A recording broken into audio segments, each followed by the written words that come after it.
Seja muito bem-vindo para mais um podcast Café e Gestão. E hoje, no nosso episódio, mais um episódio especial com o irmão cristão, cofundador da Trinitar, co-host do podcast Conexamente, nosso grande amigo Antônio. Seja muito bem-vindo, Antônio.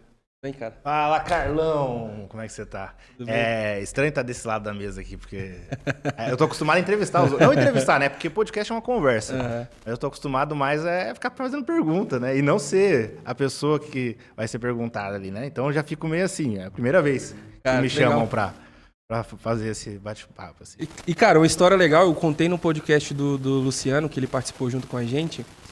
O que foi bem legal? Você também foi um cara que me deu a oportunidade de fazer o primeiro podcast, você lembra? A gente estava no início do ano, a gente estava falando sobre metas e objetivos, e você me chamou para fazer um podcast, que foi eu, você e o Uber, né? Uhum. Foi bem legal. E foi naquele momento, cara, que eu falei, cara, eu me senti... Eu conversei com vocês pós-podcast, né? Sim, sim. Eu falei, cara, eu me senti muito bem nesse momento, porque era um momento que eu estava aprendendo muito e compartilhando conhecimento ao mesmo tempo. E eu via que eu poderia, digamos que, derramar na vida das pessoas, sabe? Conseguir propagar conhecimento, Transbordar, né? transbordar, e que é um dos propósitos do nosso podcast. Cara, eu também tenho muita honra, porque eu assisti muito podcast para eu aprender, sabe? Sim. Então, Jota, do Primo Rico, Primo Cast, cara, inúmeros. Mas, Antônio, deixando de falar de Antônio, cara, eu vou te chamar de Tonhão, velho. Pode me Antônio... chamar, não tem problema não. Eu vou te chamar de Carlão, então Tonhão. tá tudo certo aí. Tonhão, cara, quem é um Tonhão? Quem é um Antônio? De onde que ele veio? Qual que é a história dele? Vamos começar falando de você, cara. Olha, eu sou aqui nascido e criado em Cascavel. Vivi minha vida quase inteira em Cascavel. Aí eu fui embora. Eu montei uma empresa aqui em Cascavel que era a Biobloco, que era uma empresa na área de pré-moldado e artefato de cimento. Eu vendi essa empresa. Legal. E eu vendi ela bem, mas eu não sabia fazer gestão. Uhum. Sabe? Eu não sabia fazer primeira gestão. ponto-chave, o cara vendeu a empresa bem, mas não fazia gestão. E isso é muito comum para os primeiros empresários. Exatamente. Aí eu vendi a empresa e decidi, cara, eu vou sair de Cascavel para estudar. Eu preciso aprender um pouco mais. Uhum. Aí, na época, eu queria muito estudar o mercado financeiro. Eu gosto muito do mercado financeiro. Eu vim no mercado financeiro. Legal. E aí, eu fui para Brasília, que eu fui estudar no IBMEC. O IBMEC, na época, ele era considerado uma das maiores escolas de negócios do Brasil, né? E o IBMEC só tinha 3 lugares, né? Ele tinha no Rio de Janeiro, Minas Gerais e tinha em Brasília. E, por coincidência, eu tinha um tio em Brasília, que, como ele tava lá, eu falei, vai ser mais fácil, né? E aí, só que assim, na época, eu não sei como é hoje, eu acho que hoje é mais fácil, né? Mas na época, isso faz mais de 15 anos, tinha um processo seletivo pra você entrar, sabe? Era muito complicado. Era entrevista, o cara tinha que te aceitar, mesmo você com dinheiro, bicho. Mesmo você pagando. Mesmo você pagando, aí passei tudo ali e fui estudar lá daí. Eu passei com o dinheiro e aí eu fui pra Brasília. Em Brasília, daí eu comecei a estudar cara, o que é legal quando você faz uma instituição boa? Uhum. As pessoas que estão lá, cara. Porque na vida tudo é network, cara. É. Então, quando eu fui pra Brasília, eu conheci muita gente. Hoje, a maioria dos meus professores são diretores do Banco Central, sabe? Os que foram meus professores. Que legal, isso é muito cara. legal. Então, você tem um contato com os caras. Alguns são empresários, outros são banqueiros, sabe? Você vai falar assim, conheço um banqueiro, né? Mas eu tive aula com esses caras. E são pessoas muito boas, assim, do mercado. Então, fiquei muito próximo lá. E lá em Brasília, eu comecei a fazer uns trabalhos para fazer projeto de viabilidade econômica. Eu nunca tinha feito.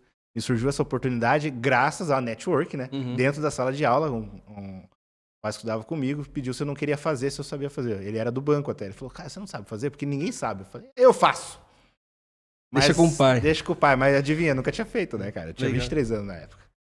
E daí eu fiz o primeiro projeto de viabilidade econômica lá, que era pro Fundo Centro-Oeste, né? De captar dinheiro. Lá tem os fundos, né? Tem Fundo Norte, Fundo Nordeste, Fundo do Centro-Oeste.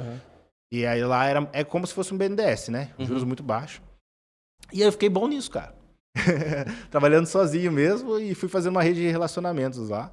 E daí, depois de um tempo, eu voltei para Cascavel um pouco antes da pandemia. Problemas familiares ali, eu acabei voltando para Cascavel também. E daí, agora estamos aí até hoje em Cascavel. Aqui em Cascavel, a gente... Não sei se eu tô atropelando a história até, né? Não, mas fique em paz, cara. É seu tempo, sua história. Aqui em Cascavel, daí eu passei por alguns problemas, que eu acho que nós vamos entrar mais pra frente aí. Legal. E hoje eu sou sócio fundador da Trinitar, que é a Trinitar, eu falo que é um hub, né? Nós trabalhamos tanto com consultoria empresarial, focado mais em cultura empresarial, né? E na parte imobiliária, negócios imobiliários. Que a gente leva de gestão, que eu acho que é algo que falta muito nas imobiliárias também, no geral. A gente abriu a imobiliária meio que porque a gente viu uma dor num gargalo do mercado de imobiliários que chamavam a gente para fazer um serviço, né? A gente sabe criar processo, Carlão, sabe? Muita gente não sabe a parte de gestão. Então, a gente criou processos para o negócio de imobiliários. E foi bem legal. E acabamos que, cara, estamos tendo sucesso. Abrimos esse ano aí também a empresa. A Trinitar veio ano passado, a Trinitar Empresarial ano passado, a Trinitar Negócios Imobiliários esse ano. E o Conexamente Podcast ano passado. Só que o Conexamente é um negócio que é um pro bono, né? É um negócio para derramar na vida das pessoas, igual você faz aqui, né? Legal. Não tem nenhum fim específico. Então essa é mais ou menos uma história bem resumida da minha vida até aqui, né? Legal, cara. E é interessante, eu sempre construo uma timeline aqui dos convidados, né? E um primeiro ponto, cara, que acho que a gente já começa a dar as primeiras dicas pro pessoal. E aí eu sempre falo que o propósito do nosso podcast é derramar nas vidas das pessoas, desde o CEO, dono da empresa, seja uma empresa de grande, médio, pequeno porte, os gestores, seja um profissional liberal, seja um colaborador, até um estagiário. A ideia é basicamente derramar na vida das pessoas. E aí, o primeiro insight aqui que eu trago da sua fala é sobre network, cara. E antes de eu vir para Cascavel, eu, sinceramente, eu não praticava o network. Tipo, cara, para mim, tanto faz como tanto fez. Na minha cabeça, eu sou bom no que eu faço, vamos trabalhar, vamos arder, e isso que importa. Só que aos poucos eu fui entendendo que eu tive sorte de fazer boas conexões, porque eu sempre ajudava as pessoas, eu sempre tive essa ideia de ser um líder, desenvolver, e eu sempre ajudava sem interesse, né? Sim. E aí eu fui criando um network orgânico, sem intencionalidade nem nada. E eu ainda hoje assim, né? Mas eu percebi a importância disso, porque o resultado de trabalhos que foram networks diretos e indiretos, que eu não tive intenção, mas a gente ajudou, a gente faz o nosso trabalho, né? Ser cristão. Basicamente, derramar na vida das pessoas, deixar passar aquele lugar um pouco melhor. Depois de 2, 3 anos. E, cara, se você, às vezes é um empresário, às vezes é um profissional liberal, até mesmo, como eu falei, um estagiário, os ambientes que você convive são muito importantes. Então, se você quer ser um empresário de sucesso, você tem que estar junto de pessoas, tentar entrar nessa bolha, que não é fácil, tentar criar conexões, não com interesse, mas para sentar na mesa e não ser o melhor.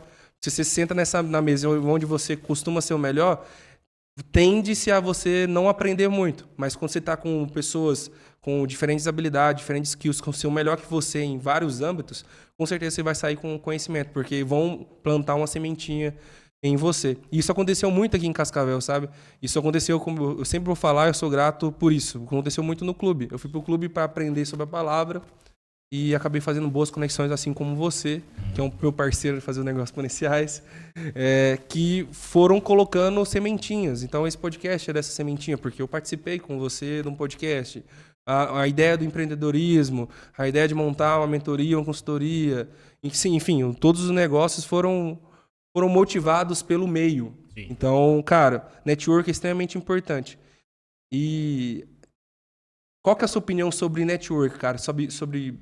Me traz a opinião do Antônio, porque tipo, me conta uma história sua também além do banco, porque eu queria puxar outro gancho importante. Sim, Carlão, eu acho que network é fundamental. Eu sou um cara, eu acho que eu sou muito igual você. Nós somos um pouco mais de gestão, mais técnico, então a gente não sai muito, não é muito de aparecer, né? Sim. Mas a importância de você estar em ambientes bons, igual você falou, você faz um network legítimo.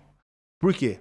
Muita gente vai para esses eventos de network. Esses eventos de network, gente, vou você falar sinceramente, é só gente querendo sugar você. Todo mundo quer sugar, mas ninguém quer entregar nada. Sim. Cara, essa é a grande verdade. Eu fui chamado para alguns eventos de network, eu não participo. Eu não participo pelo simples fato de que, cara, geralmente eu sou, igual você falou, a pessoa mais inteligente na mesa, ou alguém quer se aproximar para conseguir tal coisa. Eu sinto muito isso nos ambientes, assim, quando é muito forçado. Você falou de não agir com intencionalidade. Eu acho que sim, deve agir com intencionalidade, mas uma intencionalidade, vamos dizer, boa. Sim, cara, sim. só pelo fato de você aprender com a pessoa, não querendo algo, um retorno financeiro, um retorno em algo. Ah, não, Vender esse algo cara... diretamente. Cara, tem que ser natural. O clube, como você mencionou, o clube foi algo que... Eu mesmo falei isso esses dias. O clube foi o que fez eu abrir as 2 empresas. E o Conexamente Podcast. Por quê? Legal. Eu reconectei com o Léo, que é o meu sócio, né? Nós somos amigos desde pequeno, desde a infância, nós somos amigos. E eu vinha um pouco afastado de tudo, na verdade. E no clube eu fiz amigos verdadeiros. A gente fala que é uma máquina de fazer amigos verdadeiros. Como o Carlão aqui é um dos amigos verdadeiros que eu fiz no clube, né? Obrigado, irmão. E aí, lá no clube também, aí eu conheci a Fran e nós criamos a sociedade, todas ali. Inclusive, eu conheci a Cid, que é minha atual namorada e agora para sempre também, né? É isso aí. Se for da vontade de Deus.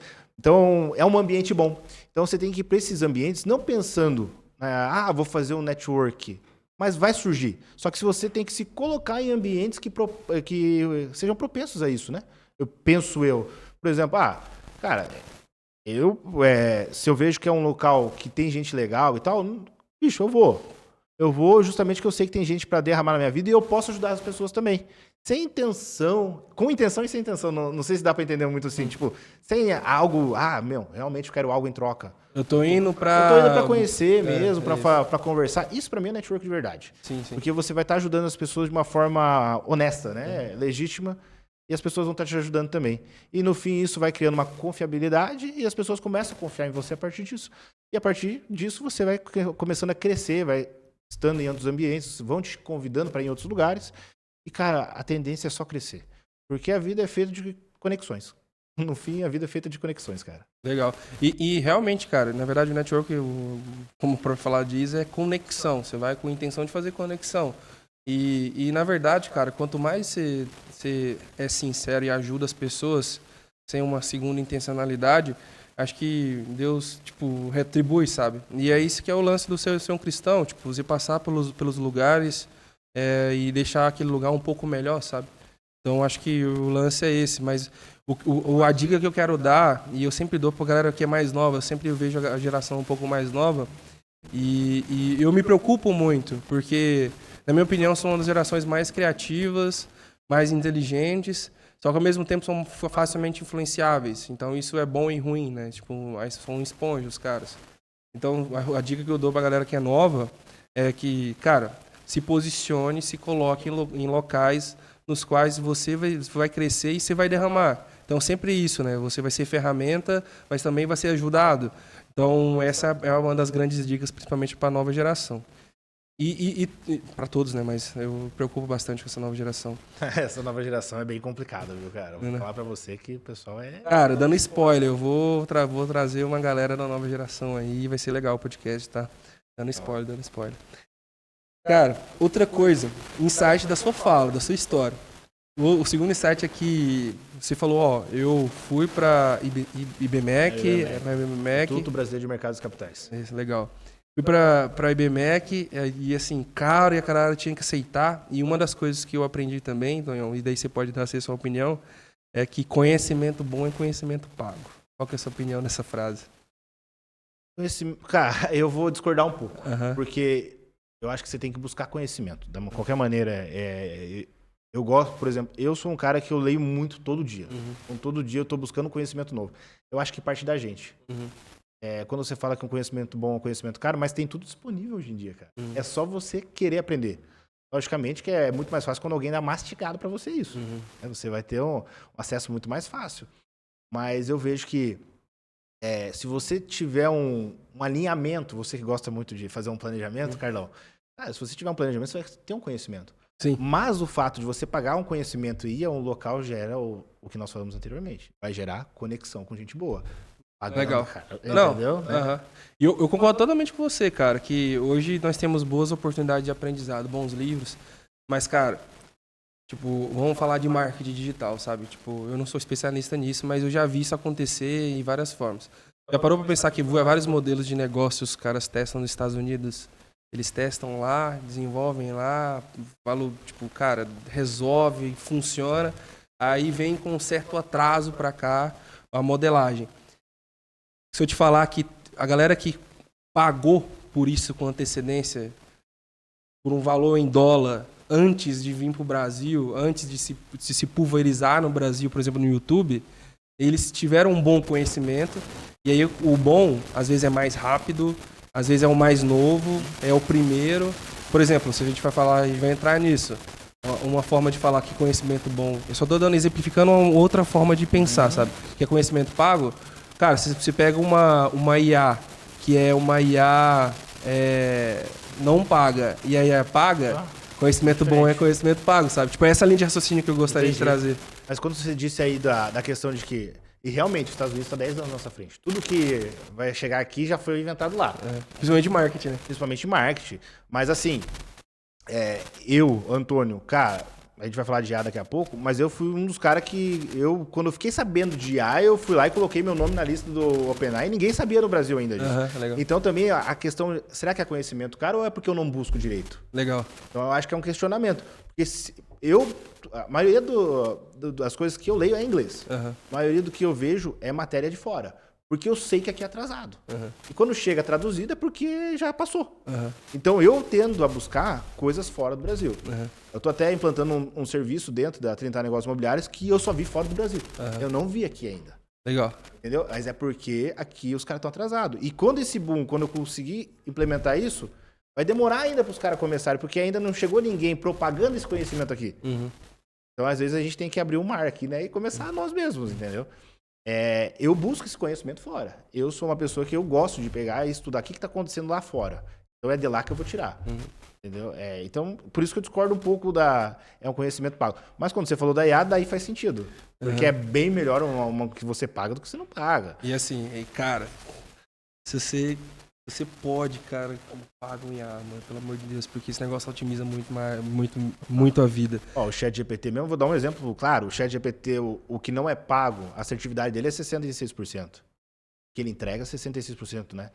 Já o pago mesmo, o plano, nem é o melhor, né? Mas o plano Plus ali dele, cara, já é 98%. Agora você imagina o Pro, então, vai me entregar o negócio perfeito, cara.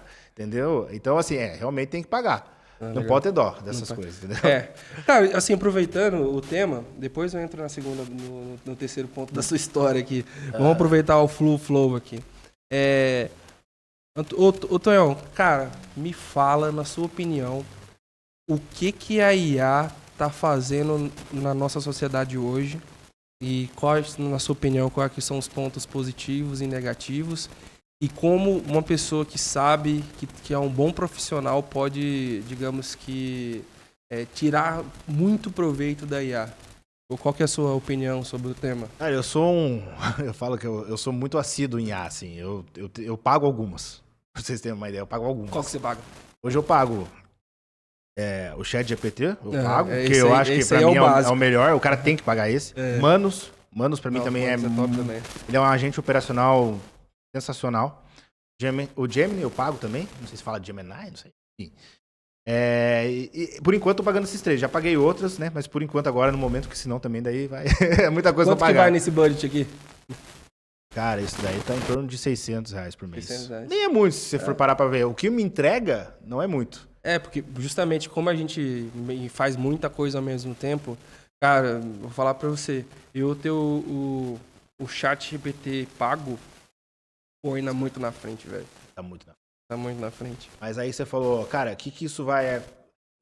Cara, isso tal... Quem sabe usar, você tem que saber... Por isso que eu falo que é muito importante a leitura, conhecimento e interpretação. Porque vai se dar bem quem souber fazer o prompt bom, bicho. Tem muito segredo. E pra saber um prompt bom, você tem que saber a interpretação. É o que mais falta na sociedade hoje, é a interpretação, cara. Você manda uma mensagem pra alguém, a pessoa interpreta de uma maneira errada. Quantas pessoas você sabe que interpretam um texto legal? Sabe, cara. As pessoas não sabem interpretar porque elas pararam de ler. Elas estão muito acostumadas a ter tudo mastigado na tela. E elas não leem mais. Então, agora quem vai se dar bem é quem realmente gosta de leitura, interpretação e sabe como que a máquina funciona. Isso daí, cara, otimiza tempo demais. Eu uso nos meus negócios. E eu vou te dar como que eu uso. Por exemplo, você sabe, eu tenho a consultoria. Cara, meu processo de consultoria antes, para montar tudo, eu criei um robô daí. A partir disso, eu criei um robô para ele me auxiliar com IA. Meu processo de consultoria, para determinar um projeto, demorava coisa de 3 semanas para analisar todos os pontos de um projeto de consultoria. Hoje eu faço em 5. Olha a escala disso, cara. E posso escalar muito mais, entendeu? E outras coisas também. Então, as análises financeiras hoje, o chat tá muito bom pra fazer, cara. Tá fazendo melhor do que eu. Assim, não que eu seja o, né? Mas, assim, que eu falo. Porque antigamente a gente achava que tinha que ser nossa mão, a nossa planilha, papá. Cara, ele confere tudo minhas planilhas. Tá tudo beleza. Então, assim, pra análise, vai auxiliar muito. Pra quem que faz gestão, cara, o empresário que não usa tá ficando pra trás. Porque ele pode estar até economizando dinheiro ali. Com certeza. Entendeu? Se o cara souber linkar algumas funções-chave, ele tá tirando funcionário. Que é bom e é ruim, né? Ruim pra sociedade, mas aí o cara também começa a procurar mais conhecimento para poder estar no mercado, entendeu? Na verdade, assim, né? Eu penso que quando você coloca automações, porque antes da IA tinha automação, né? Sim. Então, quando você procedimenta, quando você cria automações, processos bem, digamos, fluidos, naturalmente você ganha eficiência. E ao ganhar eficiência, você diminui a necessidade de headcount, né? De número de pessoas. Só que, cara, você pode pegar essas pessoas e dar a oportunidade de deslocar, treinar essas pessoas para outro processo que vem do paretão da vida, né? Tipo, que aumenta a assertividade. E aí, se aumenta a assertividade, você aumenta a eficiência e, consequentemente, você aumenta o volume de entrega da empresa. Então, assim, é outra qualidade também, né? E a qualidade, obviamente. Qualidade. Outra coisa que a gente pode falar, né? Isso vem desde a Revolução Industrial. O pessoal tinha muito receio, medo de robô, de manufatura enxuta. Mas o fato é, quando você automatiza, quando você coloca em tecnologia, você está deixando a empresa e, consequentemente, seu município, seu estado, seu país mais produtivo. E aí, quando você pensa, e aí vamos falar de economia, quando o seu país, a produtividade aumenta per capita, isso quer dizer que o país se torna mais próspero, né? Então, cara, isso é fato. Mas eu vou falar uma coisa pra você, Tonhão. Tipo, a IA, ela acho que não é só interpretação de texto. Eu entendo, tipo, é o básico. É o bom prompt e a interpretação de texto.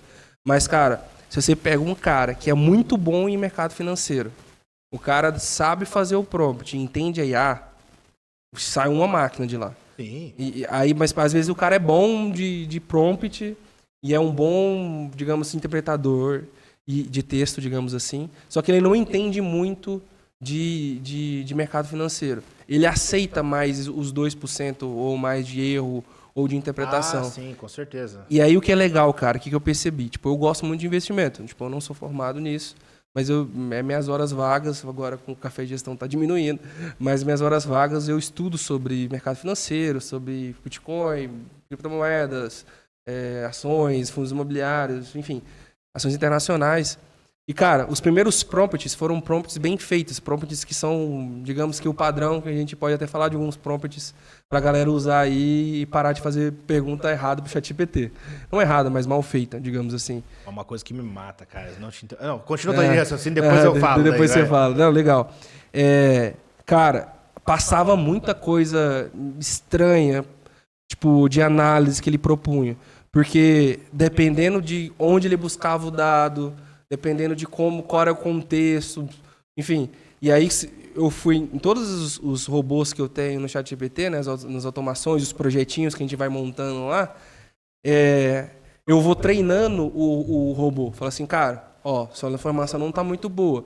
Procura a informação em tal lugar. Ah, beleza, a sua linha de raciocínio não está muito legal ainda. Então, outro lance é de você dominar o tema e dar as boas fontes e ensinar ele também, sabe? Quando eu disse da questão de montar o robô, os robôs que eu tenho, que eu uso, eu alimentei eles antes. Legal. Eu alimentei assim, é que não, você falou dos projetos dentro do ChatGPT, dos projetos.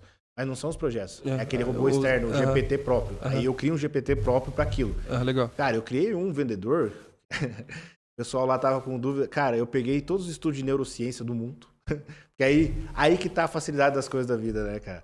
Porque eu não ia conseguir fazer todo esse compilado se não fosse Humanos, por exemplo. Porque Humanos é muito bom nesse tipo de atividade.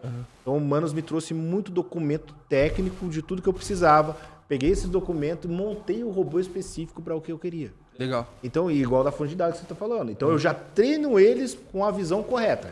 Então, exatamente. Não é só o prompt correto. É você entender o que você está colocando e o documento que você está colocando. E aí sim você tem eficiência, cara. E você validar, né? Porque às vezes, por exemplo, o chat, vamos falar de investimento, ele já tem ele buscou as fontes que são mais dos Estados Unidos. Só que a linha de raciocínio de investimento lá é totalmente do Brasil, velho. Então, tipo, não dá para usar uma estratégia que é muito estudada lá, que aqui não funciona.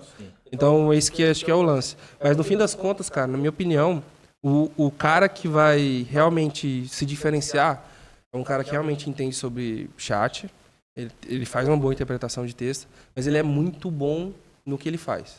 Então, por exemplo, se é um bom médico, é um bom médico. Um bom vendedor, é um bom vendedor. Se é um bom engenheiro, é um bom engenheiro. Ele vai conseguir extrair mais. Agora, se o cara é um engenheiro ruim, um contador ruim, o resultado vai ser, digamos que vai ser uma multiplicação, sabe? Não, é bem isso mesmo. Eu concordo com você nesse ponto aí de, realmente, o cara que é bom e souber trabalhar com a máquina, cara, ele vai despontar. O que eu vejo que eu ia falar, nossa, tem coisa que me mata? Cara, que tem gente que só faz uma pergunta idiota ou simples demais no chat e o cara só copia e cola. Cara, você nem averigou, bicho. É a mesma coisa você pesquisar no Google Live e pegar a primeira fonte, copiar e colar. É a mesma coisa, cara. Não vai fazer diferença. E aí o cara vem, eu mexo com IA. Eu falo, meu Deus do céu, se você mexe com IA, imagina quem não mexe. Cara, porque realmente aparece isso direto. O cara não se deu nenhum trabalho de treinar a máquina para fazer a tarefa correta. Cara, é o mínimo. E o chat mesmo se ensina. Cara, eu não tô nem aí, eu falo mesmo, cara. Olha, vamos estudar um pouquinho mais, pessoal. Não, pelo menos ler. Pelo menos ler, cara, que tá. Então, deixa eu te falar uma coisa, velho, ó. Vou falar nomes, não vou falar nada. Mas, cara, chegou na minha mesa relatório pago, tá? Tipo, vou nem falar fontes, nem contextos. Relatórios pagos, cara. Beleza? E eu e meu time tinha estudado antes.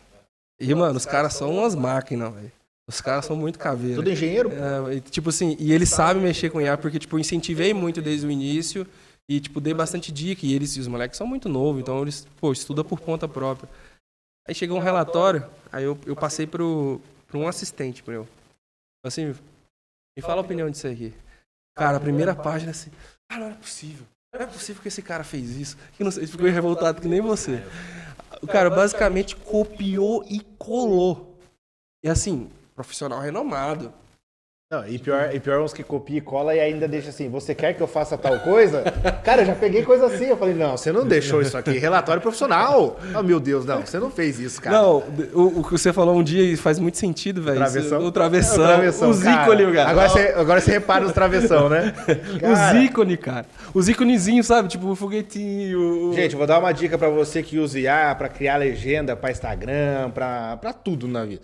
Cara, por favor, você já viu algum brasileiro escrevendo um texto colocando travessão no meio do texto? Gente, vocês já viram isso?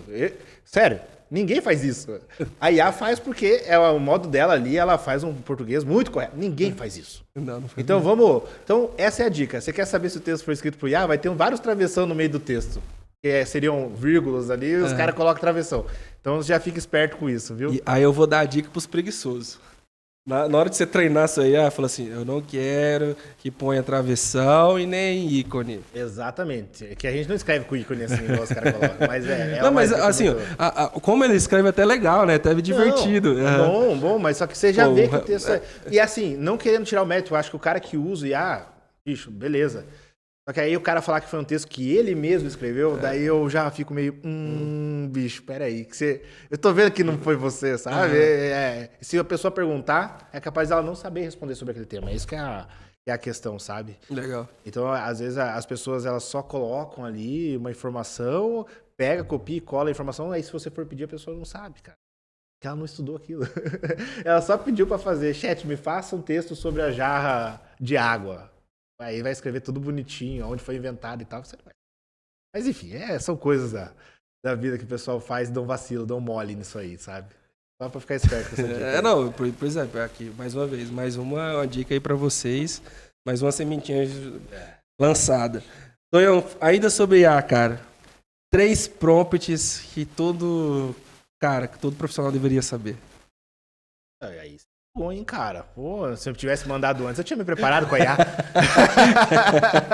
3 prompts. Eu nem anotei isso, cara. Só me deu ideia. Não, mas assim, na verdade, não vou falar 3 prompts, mas vou falar de estrutura de prompt. Não é legal. Estrutura de prompt, existe prompt cadeado. Tá? O prompt cadeado é o quê? É você cadear informações num texto para ele te dar Isso, ele ajuda muito a máquina a entender o seu pedido. Então, você vai explicar na primeira página o que você é. Sempre coloque atuando como, né? Ah, mas isso não... Cara, funciona. Atue como... E sempre um analista sênior, tá? Não coloca analista júnior, coloca um analista sênior, assim, de tal função ali. Porque ele vai executar dessa maneira. Então, e o prompt cadeado é isso que eu te falei. São vários... Pra fechar mesmo ele, né? Então, na primeira parte é isso, segunda parte é isso, terceira parte é isso. Cara, sempre entrega o que você quer no final. Eu quero que você me entregue assim, assim, assim, assado, sabe? Bem detalhado, porque aí ele vai trazer muita informação correta. Legal. E aí você pode fazer em escalas também ali, né? Ah, eu vou fazer um prompt primeiro e quando eu der o ok, você continua no próximo. E quando eu der o ok, você faz tal coisa. Quando eu der o ok, porque aí ele vai continuar a linha de raciocínio. Senão ele vai começar a divergir, entendeu? Se bem que a nova atualização não está divergindo muito, mas diverge ainda. É a máquina vai divergir uma hora ou outra, né? Sim. Ele sempre traz. Cara, uma coisa que eu aprendi eu sempre faço. Primeiro que eu tenho um criador de prompts. Sim. Mas o próprio ChatGPT pode ser um criador de prompts, Não, né? pois é, tipo, eu criei meio que um projeto criador de prompts. Então eu criei um prompt Pra fazer um prompt. Pra fazer o prompt com perguntas já meio que procedimentadas. O que você falou faz muito sentido, não? Tipo, se posicione como, atue como, isso... Eu falo, é como se o chat fosse uma nuvem, não uma nuvem, mas um banco de dados. E é isso, né? Quando você fala, atue como um profissional de mercado financeiro, ele vai para a área de profissional financeiro. Então ele fica mais eficiente, ele tira informação ali. Mas, cara, sempre o que eu vou construir, e aí é uma linha de raciocínio que eu vou passar para vocês. Então, primeiro você conta a história, tipo, cara, contexto é muito contexto. importante. Então, fala assim, ó, eu tô com um problema dessa forma, eu sou tal coisa. Ah, vamos dar um exemplo. Ah, eu sou o host do podcast Café e Gestão. Eu vou entrevistar o Antônio é tal pessoa. Os assuntos que o Antônio gosta de falar são esses. O Café e Gestão fala disso. Agora você vai se tornar um editor sênior especialista, especialista em, digamos que, como é que chama? Que faz texto para cinema, como é que é? Roteiro? Roteirista? Vai ser um roteirista, um especialista em roteiro. Legal. Crie um roteiro tal dessa forma, de forma resumida, em tópicos. Então você está falando da forma. E para melhorar esse prompt, para melhorar esse roteiro, me faça 3 perguntas. Exatamente. Tipo, o que você fez? Você contou o contexto, falou quem você era, o que você queria fazer. Você provocou ele a te entregar mais até. E, tipo, você queria fazer, aonde você quer chegar. Você atualizou ele como um especialista e falou assim, não, para entender mesmo, me façam 3 perguntas. Porque daí você retroalimenta a máquina, sabe? Exatamente. Essa é uma boa dica para vocês que estão aí sobre isso. Gosto muito. Foi um fanzaço, assim. Não, isso é muito legal, cara. Tipo, a IA mudou bastante a nossa vida. Mais alguma dica aí, Antônio, pro pessoal? Pensa assim, que o podcast, como eu falei, é desde do topo da hierarquia até o estagiário. O que você daria uma dica, por exemplo, para um estagiário que está começando a carreira agora, como ele pode crescer ou se desenvolver usando IA? Pega o problema principal da tua empresa e joga na IA para ela resolver. E aí você leva a solução, porque as pessoas remuneram quem traz soluções. Muito bom. Excelente. Dica. Muito bom. Gostei, André.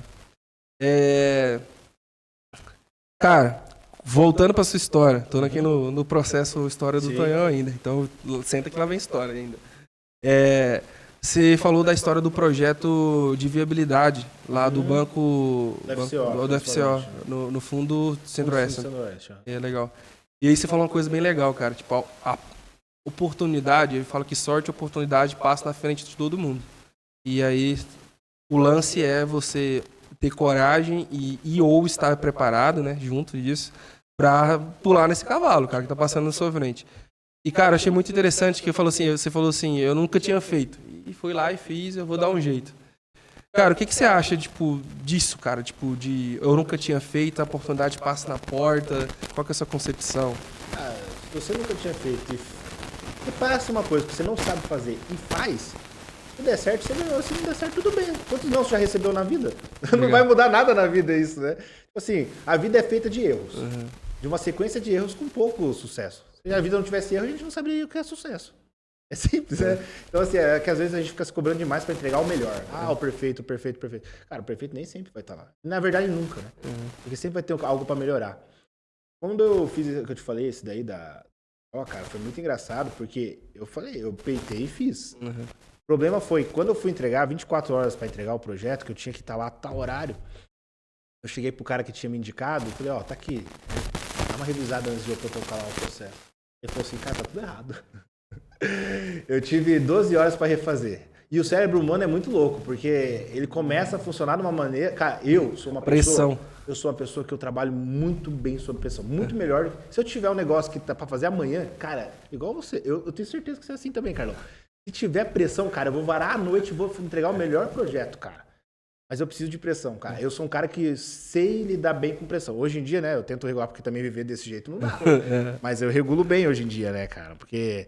Mas eu sempre trabalhei muito bem assim, cara, eu preciso disso, eu vou tentar fazer várias vezes, vai dar errado, e quando chega, não, aqui é o final, e eu vou conseguir entregar o melhor, porque eu trabalho muito bem dessa maneira, sabe?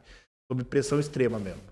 Legal. Porque parece uma sadomasoquismo, né? Você tem um tempo antes para entregar um negócio bom, você consegue deixar pro final. Mas deu certo esse projeto, cara.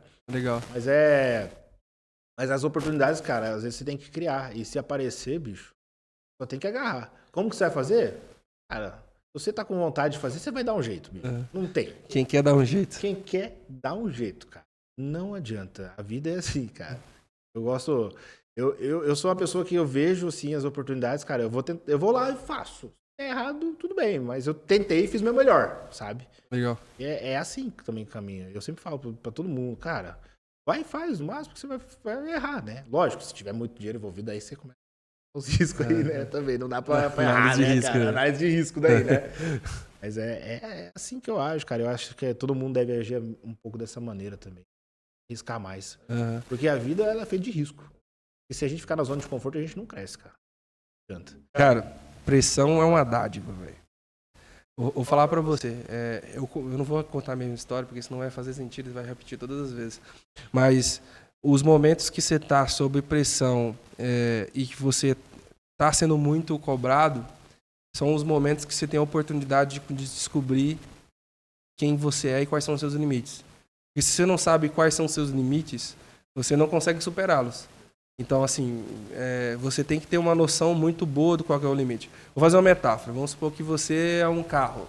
É um A3, sei lá 1.6 turbo, eu não sei. Passou na minha cabeça esse carro. Lá tem um velocímetro que é, sei lá, 300 por hora, exemplo, tá? Mas a gente sabe que ele consegue acelerar ali até de forma confortável, ele sempre vai para BR, o dono sempre acelera a 120. Vamos supor que o dono não sabe, era um painel digital e ele não sabe qual que é a velocidade do carro. Cara, ele consegue, se ele não pisar fundo e saber o limite da velocidade, ele não vai saber até onde o carro vai. Só que acontece muito no meio automotivo. O mesmo carro que é usado num carro é usado no outro. No A3 é usado no A5. Qual que é a diferença? Eles destravam a potência do motor. Sim. Então, se ele sabe que o limite é aquele e conhece o carro, que ele tem aerodinâmica, etc., que sabe que aquele limite foi colocado por uma questão ou de estratégia, ou de desgaste, ou algo nesse sentido, ele consegue destravar mais. Então, ele consegue fazer o remap, digamos assim. E isso, só uma analogia, é que a gente precisa muitas vezes entender qual é o nosso limite, em vários sentidos da vida, para você mapear esse limite. Ah, não, esse aqui é meu limite. Mas eu sei que é até aqui. Então, é como se fosse também o PR do levantamento de peso olímpico, né? Na musculação. Se você sabe o seu PR, você sabe qual que é uma repetição. Então, você começa a treinar com 80%, 70% da repetição. Que na próxima vez que você fazer o PR de novo, ele vai aumentar. Então, eu falo que muitas vezes a pressão é a oportunidade de conhecer seus limites. E não é confortável. Vejo que hoje em dia as pessoas não estão sabendo mais lidar com essa pressão. A gente trabalha com pessoas e quando você pressiona demais, as pessoas espanam, cara. Eu já fui meio que um pouco diferente, assim, sabe? Eu já sempre sob pressão e me dei bem. Mas eu percebo, assim, convivendo com algumas pessoas, as pessoas hoje em dia elas não estão sabendo lidar com o limite. limite não, desculpa, não estão sabendo lidar com pressão. Porque aí elas já começam a... Parece que aí ela não tem mais força pra continuar. E aí eu acho que o papel do gestor, cara... Eu vou falar de equipes, de times. O papel do gestor é puxar o cara pro limite. E, lógico, não fazer ele espanar também, não virar um negócio, né, também um assédio moral ali, tóxico, né? Mas, assim, você tem que saber... É liderar de verdade. Liderar é tirar o melhor das pessoas, cara. E, inclusive sob pressão. As pessoas têm que saber trabalhar sob pressão. Cara, você não aguenta? Não aguenta sim, vamos junto. Vamos junto, vamos fazer acontecer. Esse é o papel do líder, cara. Então, trazendo para a gestão, como líder, você tem que ter colocar essa pressão, uma pressão saudável, assim, sobre as pessoas. Porque nós nunca vamos conhecer o limite. Exatamente. Eu contei essa história no último podcast, mas eu tive 2 líderes técnicos, um técnico e o outro foi VP. Ambos asiáticos, um chinês e outro japonês. E, cara, na época, Tonhão do céu, velho, eu xingava internamente de todos os nomes esses caras, velho. E depois, com maturidade, eu agradeci, porque esses caras viram um objetivo, viram um potencial em mim e me jogaram no fogo, velho. Vai, tio, você vai dar conta. Só que muitas vezes, e isso é um papel do líder também, é empurrar o cara ao ponto de falar assim, velho, você precisa entender o seu limite. Porque isso é importante pra sua vida, porque o mundo não é arco-íris.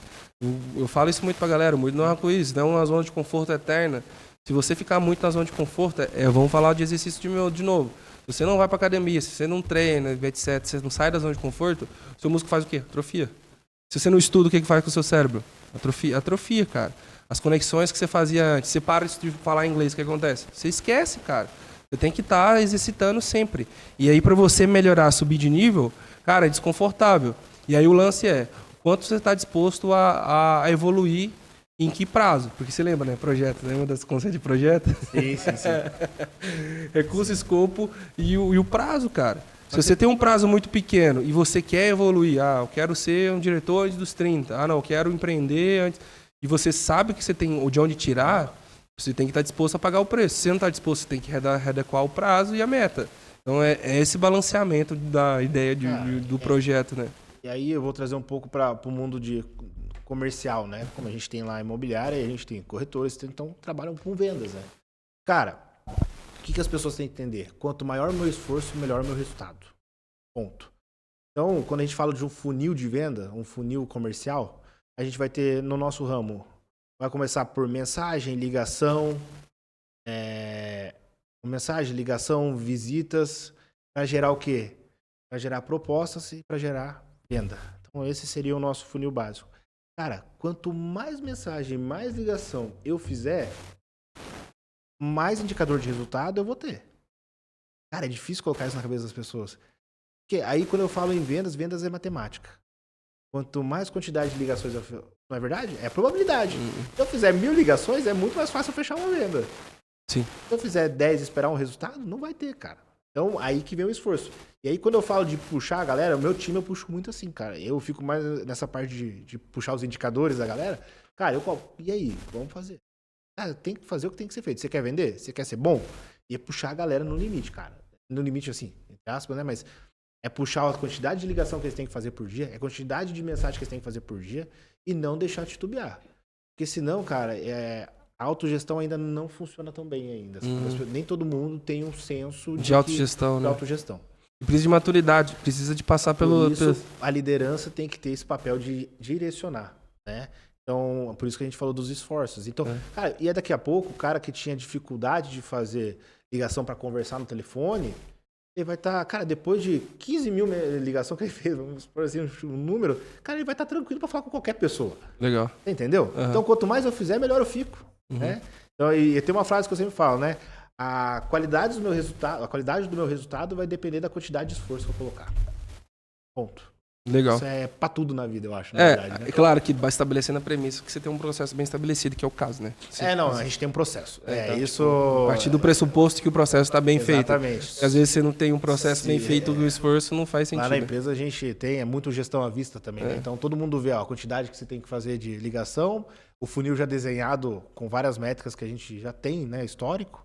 Então todo mundo já sabe quantas ligações tem que ser feitas para ter tal resultado. A probabilidade de conversão. Probabilidade de conversão, entendeu? E para cada produto diferente. Por exemplo, a gente está trabalhando no lançamento agora imobiliário, a gente já tem um histórico de lançamento, um histórico muito bom, né? Porque os 2 que a gente participou, a gente foi campeão. Legal. Então isso é bem legal, né?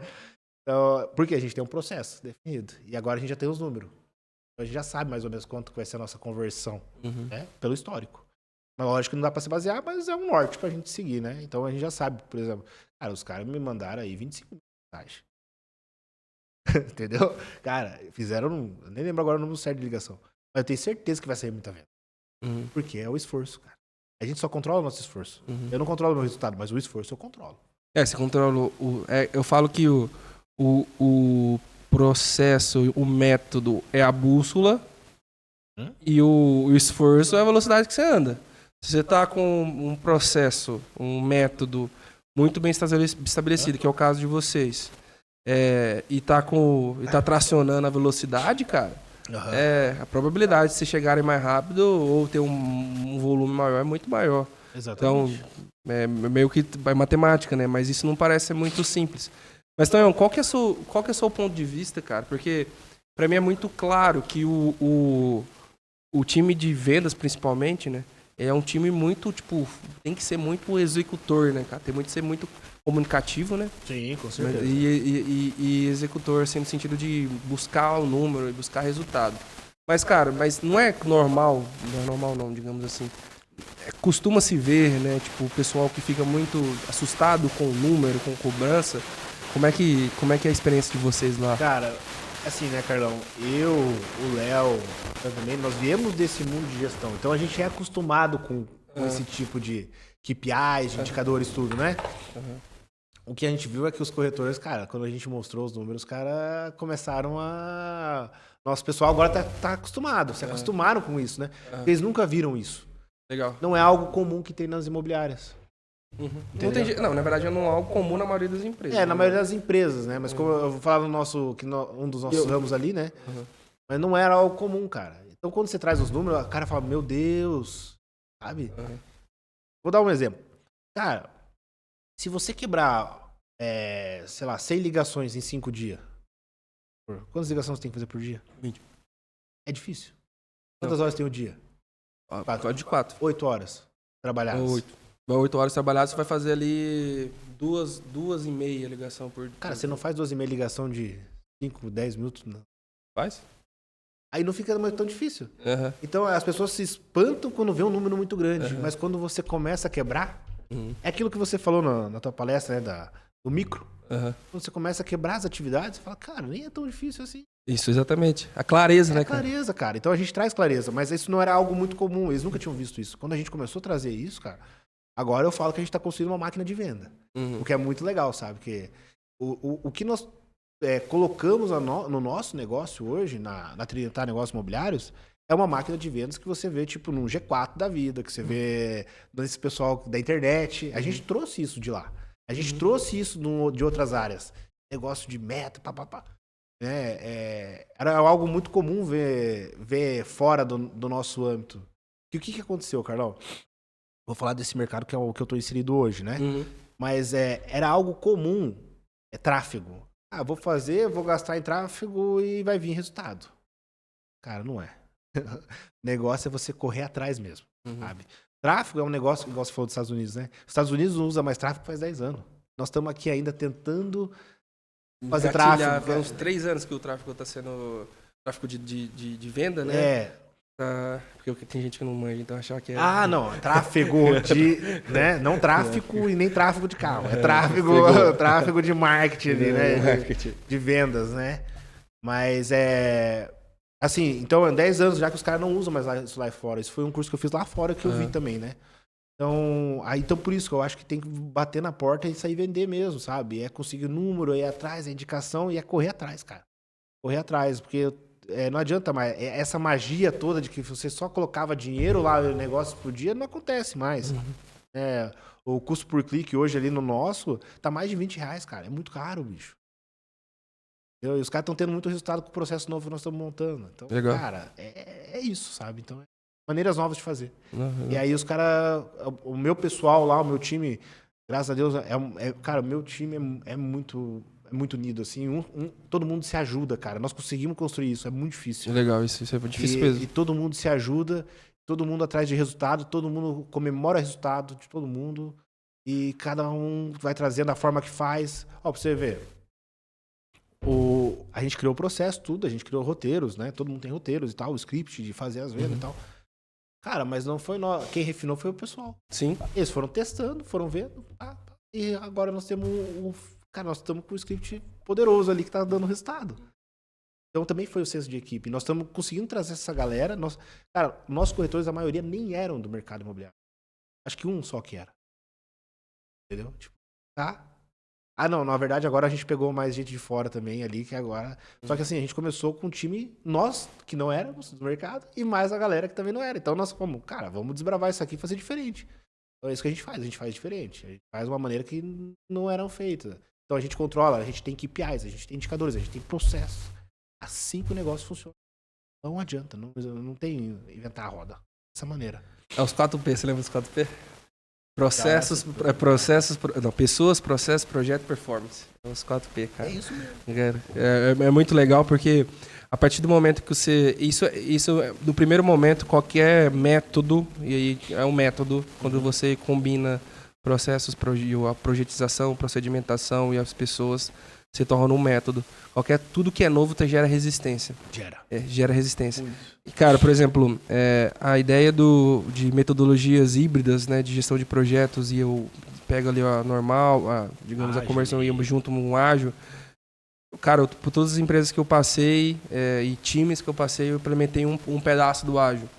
E era algo muito novo, assim como vocês estão fazendo. Cara, os 3 primeiros meses, cara, nossa, era horripilante, cara, porque você tinha que... Não, vamos fazer. E o pessoal não entende. Mas aí quando começa a ver o resultado, começa assim, cara, agora tá mais claro, cara, minha performance é assim. Para fazer essa atividade eu achava que era, sei lá, 4 horas, mas na verdade, se eu fizesse, eu sentar e botar a bunda na cadeira e se concentrar, é 30 minutos. Cara, o resultado que antes tudo era reativo, agora é previsível, não tem... sempre existe resistência, cara.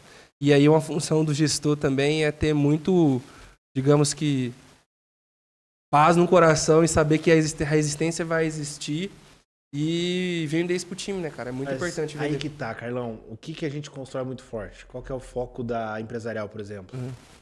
Cultura. Sim. E aí, cara, trazendo a cultura pra imobiliária, né? Da empresarial pra imobiliária, a gente trouxe uma cultura muito forte. A gente tem rituais. Legal. Né? O que é a cultura? É tudo que é permitido no tempo ali, tudo que é feito, né? O que é o jeitão da empresa. O jeitão da empresa é a cultura da empresa. Então, por exemplo, cara, a gente tem rituais. A gente tem um ritual na segunda-feira. A gente tem os rituais de acompanhamento, que é um daily diário, por exemplo. Todo dia ali, né? De terça, quarta e quinta. Na sexta-feira a gente tem um levantamento da semana. Legal. Eles se habituaram a isso. Isso não era algo comum visto. As empresas têm que começar a fazer mais isso, sabe? Que é um momento de cobrança ali, né? Então, e aí isso dá... Eles mesmos já estão começando a entrar na roda. Já entraram, cara. Hoje em dia já sabem o processo normal, mas é que é aquela coisa, você tem que ficar martelando. É constância, né, cara? É hábito. E aí agora quem entra novo também já sabe, porque todo mundo já sabe, a pessoa entra no flow ali e vai começando a pegar normal. Agora, cara, tá uma maravilha, mas no começo realmente tem resistência. Pô, vou ter reunião tal, mas o que eu tenho que fazer? Porque a gente tem uma outra metodologia que a gente usa, que é os OKR, só que a gente simplificou nossos OKR, para todo mundo entender.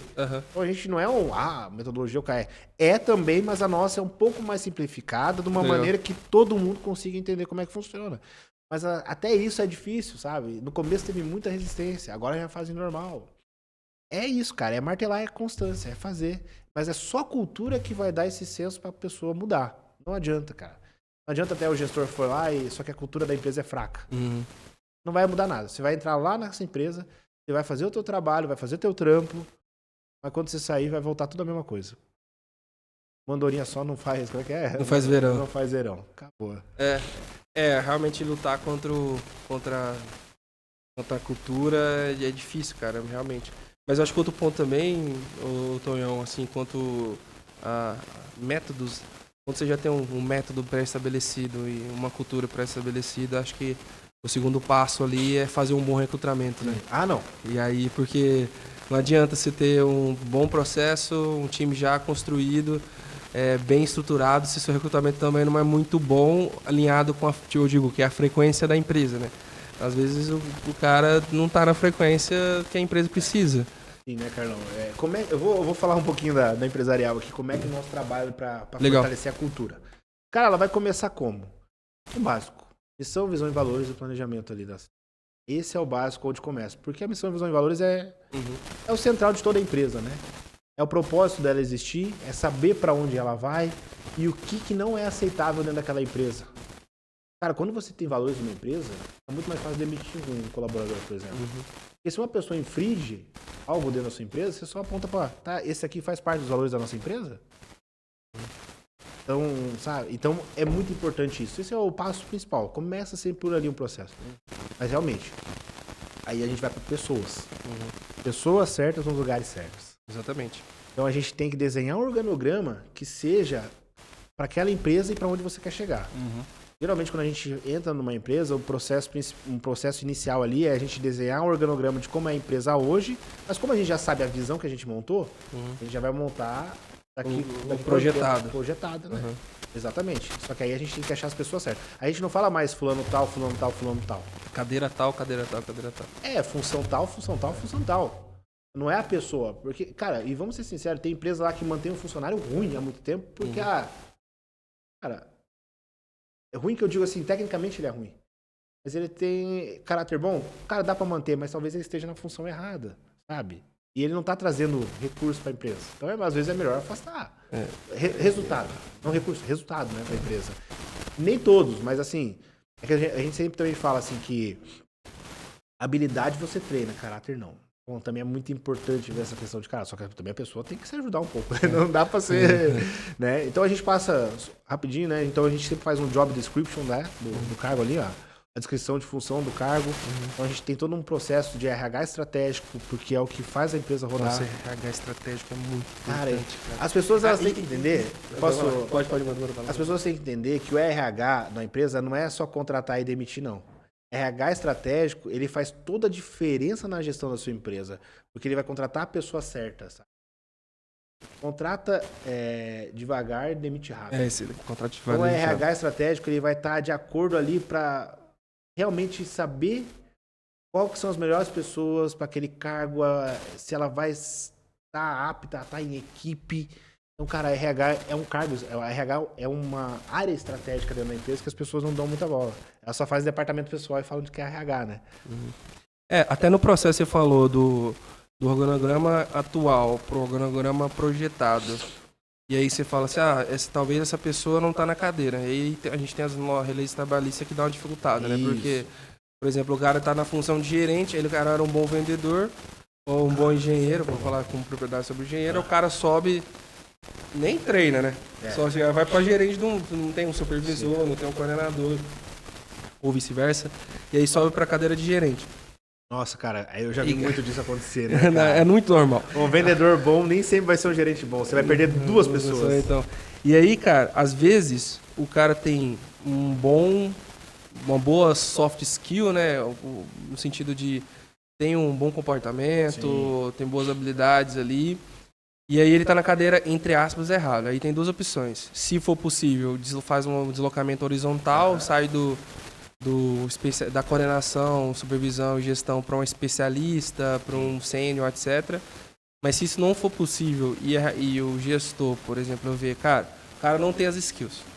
Fez um one-on-one ali, fez a matriz de 9 box, viu o potencial desse cara... fez um teste de habilidade, mas ele não tá no lugar, mas ele consegue chegar. Aí qual que é a função do gestor mais o RH? Treinar. Exatamente. E muitas vezes o pessoal não lembra do treinamento também, cara. A gente tem até uma ferramenta lá. Desenvolver, cara. A gente tem uma ferramenta que é justamente essa, né? É um quadrante assim, né? É o 9box, pô. É tipo o 9box mesmo, né? É o 9box, mas é de alinhamento versus técnico, né? Alinhamento cultural. Ah, tá. Aí eu falo de alinhamento cultural, por isso que a gente fez o 9box. A gente faz o alinhamento cultural. Pra ver se as pessoas estão alinhadas com a cultura da empresa e baseado na técnica dela. que você faz e tal. Então, se a pessoa realmente dá pra treinar, treina. Se ela tá alinhada com a cultura da empresa, treina ela, cara. Porque ela vai trazer resultado. A gente tem que confiar também nas pessoas. Sim. Não, principalmente nas pessoas que têm as soft skills e tá alinhado com a empresa. Isso. E isso eu acho que é o mais importante também. Tipo assim, não é nem muita habilidade técnica, porque a habilidade técnica é treinável. Mas outro ponto também, cara, que, nossa, pega essa gestão e dono de empresa. Cara, contratar gente boa, cara, é muito difícil, cara. E a galera fala assim, pô, não tem trabalho bom no mercado, não sei o que, é mentira. Você é um cara bom. E aí você tem que fazer a sua parte, né? Você tem que ter um bom brand pessoal, você tem que realmente ter bons treinamentos, ter resultado. E aí, cara, isso é difícil você não ter um bom posicionamento no mercado, tá? Porque... Gente boa não fica desempregada. Não fica, cara. E outra coisa também, cara, só pra você ter ideia, Tonhão, eu precisava de um engenheiro de automação há 2 anos atrás. Eu demorei 1 ano pra contratar, cara. Mas é isso, cara. Tem que Olha contratar. o custo disso, velho. Olha o custo que tem isso. Exatamente, porque não tem gente boa o suficiente no mercado. Mas isso é o que acontece bastante. Além disso, cara, e voltando um pouco como é o nosso trabalho para colocar cultura nas empresas, então começa a passar por isso aí, né, pelo pessoal. Mas aí tem a parte de processos. Você sabe, né, que a gente tem que trabalhar com os processos. Porque tem que estar os processos alinhados, cara. Não adianta, você não vai conseguir ter a cultura se não tiver todos os processos alinhados. E aí a parte de gestão de indicadores também, que é fundamental, sabe? Tem que ter... Gestores, vocês não tem que estar ali no operacional vendo. Vocês têm que entender de indicadores. Porque aí você vai saber onde está o gargalo e você consegue fazer uma gestão melhor. Porque, cara, vai perguntar para os caras se eles entendem dos KPIs assim, da empresa. Cara, é muito raro o empreendedor saber dos KPIs da empresa. E isso é o básico que ele deveria saber, cara. A gente vê isso muito, né? Eu tive uma discussão com o Gui sobre indicadores, né? E eu corroborei com uma parte do que ele falou. Não totalmente, mas com parte que ele falou. Cada empresa ela tem uma maturidade. Isso foi inclusive uma metáfora que ele trouxe. Então, sempre contando história em metáforas, né? Acho que é uma forma de conectar. Tem empresas que não sobre crescimento, não sobre resultado, mas sobre maturidade. Tem uma empresa que são bebezinhas, tem empresas que são crianças, adolescentes, já adulto e um sênior, mais idoso, né? Digamos assim. Cara, cada fase, isso pelo menos é meu ponto de vista, isso a gente pode corroborar, né? A gente pode construir isso junto. Cada maturidade e cada área, obviamente, requer um método e uma profundidade. Então, tipo assim, no fim das contas, o OKR indicador tem que ter. Tem que ter. Só que como esse OKR e esse indicador é trabalhado, é desdobrado, que é o lance. Essa é a minha opinião. Não, eu concordo com você. Eu acho que empresas que nunca trabalharam com OKRs, você não pode pegar OKRs ou indicadores ali, nos geral, os KPIs. Né? Você não pode chegar colocando um monte de indicador para tudo, cara. Tem que começar do básico. Qual que são os indicadores básicos? O cara precisa saber. No financeiro, cara, ele tem que saber alguns indicadores ali de faturamento, né, caixa, bem básico, tá? Não entrando, não aprofundando. Resultado líquido. Tem que saber fazer um DRE. Nem EBITDA, cara, porque vai falar o EBITDA pro cara, velho. O cara nunca viu isso, vai falar EBITDA. Não dá. Fala ali, margem bruta. Cara, então, cara, acho que para cada estágio de empresa, realmente, aí, conforme ela vai criando a maturidade, você vai colocando os indicadores mais desdobrados. Mas no começo é geral. Porque aquele básico bem feito tem que ser feito, sabe? Tipo, só precisa do básico, só que ele precisa ser bem feito. Já consegue ter um controle muito bom, né? Cara, me fala, na sua opinião, um indicador-chave pro dono de uma empresa, qualquer que seja, empresa em qualquer maturidade. Cara, eu vou puxar a sardinha pra minha área, né? Cara, eu vou falar fluxo de caixa, velho. Fluxo de caixa? Caixa, né, no caso, caixa? Né? Cara, porque eu sempre falo assim, caixa é rei. Cash is king, né? Não tem. Isso é Warren Buffett falando. Caixa é rei. Porque, cara, o cara que ele tem um caixa bom, a empresa dele, lógico, aí também depende de vários outros fatores, só que as pessoas elas não sabem criar um fluxo de caixa, trabalhar com caixa, não sabem gerar caixa, né? A geração de caixa é uma das coisas mais importantes numa empresa, cara. Quanto que a tua empresa gera de caixa? Pô, aí você vê lá a empresa todo mês negativo, aí o cara também não sabe nem fazer um DRE, por exemplo, né, cara? Ele não sabe como é que tá realmente. Eu sou uma pessoa que eu não trabalho com DRE por competência. Eu trabalho com DRE caixa, né? É regime de caixa, né? Você tem o regime de competência e o regime de caixa. Competência não é o que vai entrar tudo, você sabe disso claramente, né? Mas o pessoal tô só explicando. E o de caixa é o que realmente entra e sai no mesmo mês. Esse pra mim é o importante. Não tô nem aí a competência, quanto que, sabe? Porque, cara, o que importa pra mim no fim das contas é isso aqui, ó. Porque é o que é verdadeiro dentro da empresa. Então eu acho que caixa é muito importante. Fluxo de caixa o cara tem que entender. Acho que talvez seja até o mais básico. Mas então, se você pega uma empresa que estrategicamente ela ela abre mão de caixa. Então, tipo, pra crescer. Ela tá fazendo um burn rate né, de caixa. Queimando caixa pra crescer, né? Sim. Cara, na minha opinião, um indicador-chave, e isso. Porque eu vou puxar pra minha sardinha, que é projeto, né? E aí o projeto, os caras sempre pensam, payback, break-even. Não. ROI, mano. Retorno de investimento. ROI. Pra mim, eu acho que o indicador-chave de qualquer empresa, de qualquer empreendedor, de qualquer negócio é ROI, mano. Eu acho que, tipo, não, eu entendo. Se tiver no prejuízo, quem vai adiantar o ROI? Não, entendo, mas ele tem que mirar o ROI, cara. Não, com certeza. Então você vê que as duas são complementares. São complementares. Eu acho que assim, é muito bom a empresa que gera caixa e saber o quanto o investimento traz. O ROI também, eu acho muito legal. Eu acho muito bom. Agora escolhe 3, vamos falar de 3. Eita, cara, nós vamos ficar aqui um tempão daí. 3 indicadores. Um CEO. Para o dono de uma empresa, um profissional liberal, enfim. 3 indicadores pro faturamento. Faturamento, Ele tem caixa. Caixa. E que mais? Vamos pegar um no meio agora. A gente pegou um aqui, agora vamos pegar um no meio aqui, né? Faturamento, caixa, que mais é importante? De indicadores. Nossa, cara. Quando é assim no pulo é difícil, né, cara? Eu não pensei nessa pergunta. Não, você não pensou, você me quebrou, na verdade, agora, né? O que você colocaria? Eu continuaria com o ROI. ROI mesmo? Porque assim, mano, se você pensar que qualquer. Porque eu penso. Você pensa procedimentado, em processo. Eu penso projetizado. Tipo, são linhas de raciocínio diferentes. Cara, eu vou adicionar uma área da empresa nova, eu vou adicionar uma função nova. Qual que é o ROI daquele investimento? Pô, eu vou adicionar um dinheiro novo. Qual que é o ROI, possível ROI daquele investimento? Eu só dando um exemplo, tá bem esdrúxulo. Daquele engenheiro. Tipo, o que ele pode fazer de uma forma não direta na conta, mas o que ele vai fazer que indiretamente eu vou ter caixa e vou ter retorno de investimento. Então, por isso que eu colocaria esse indicador. Eu ia falar até o EBITDA ali é importante. O EBITDA é legal também, né? Ele vai meio que contar na questão de geração de caixa, né? No fim das contas, né? Vai ser mais ou menos isso. Legal. Mas mas é uma pergunta boa, né? É uma pergunta muito boa, cara. Aliás, eu vou até ver isso aí melhor agora. Me pegou. Foi mal, não foi intenção, cara. Não foi intenção. Ô Tonhão, a gente falou um pouco meio que de tudo, né, da empresa, falou de cultura, como isso é importante, a gente falou de indicadores, de processos, de projetos, de análise financeira, a gente falou de alavancadores, como o Gui gosta de falar, né? Alavancadores. Os alavancadores, os pontos que são de intersecção. Mas, cara, o podcast, ele tem um propósito. Eu falo que o podcast não é meu, é de Deus. Amém. E eu sou apenas um host, né? Eu só tô dando de conta. Mas esse podcast é dele. E como que você, como bom cristão, a gente participa de alguns movimentos juntos, né? Na verdade, sim. muitos movimentos a gente tem interferência, né? Sim, o Rock, Legendários, e o Clube. Isso aí tem o estudo bíblico também, Eu estudo bíblico do Catatatuque. Do Catarinhuque. Então, chama de Catatatuque. Então, 4 intersecções em relação ao cristianismo em si.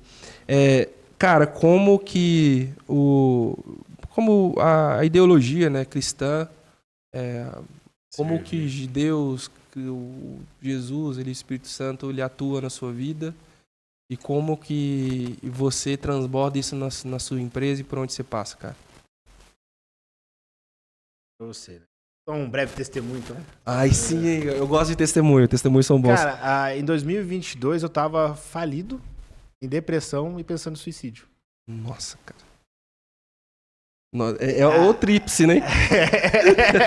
Tipo assim, o cara tava falido, em depressão e pensando em suicídio, cara. Faz o pi aí, tá, galera? Faz o pi aí pra não dar um bloco.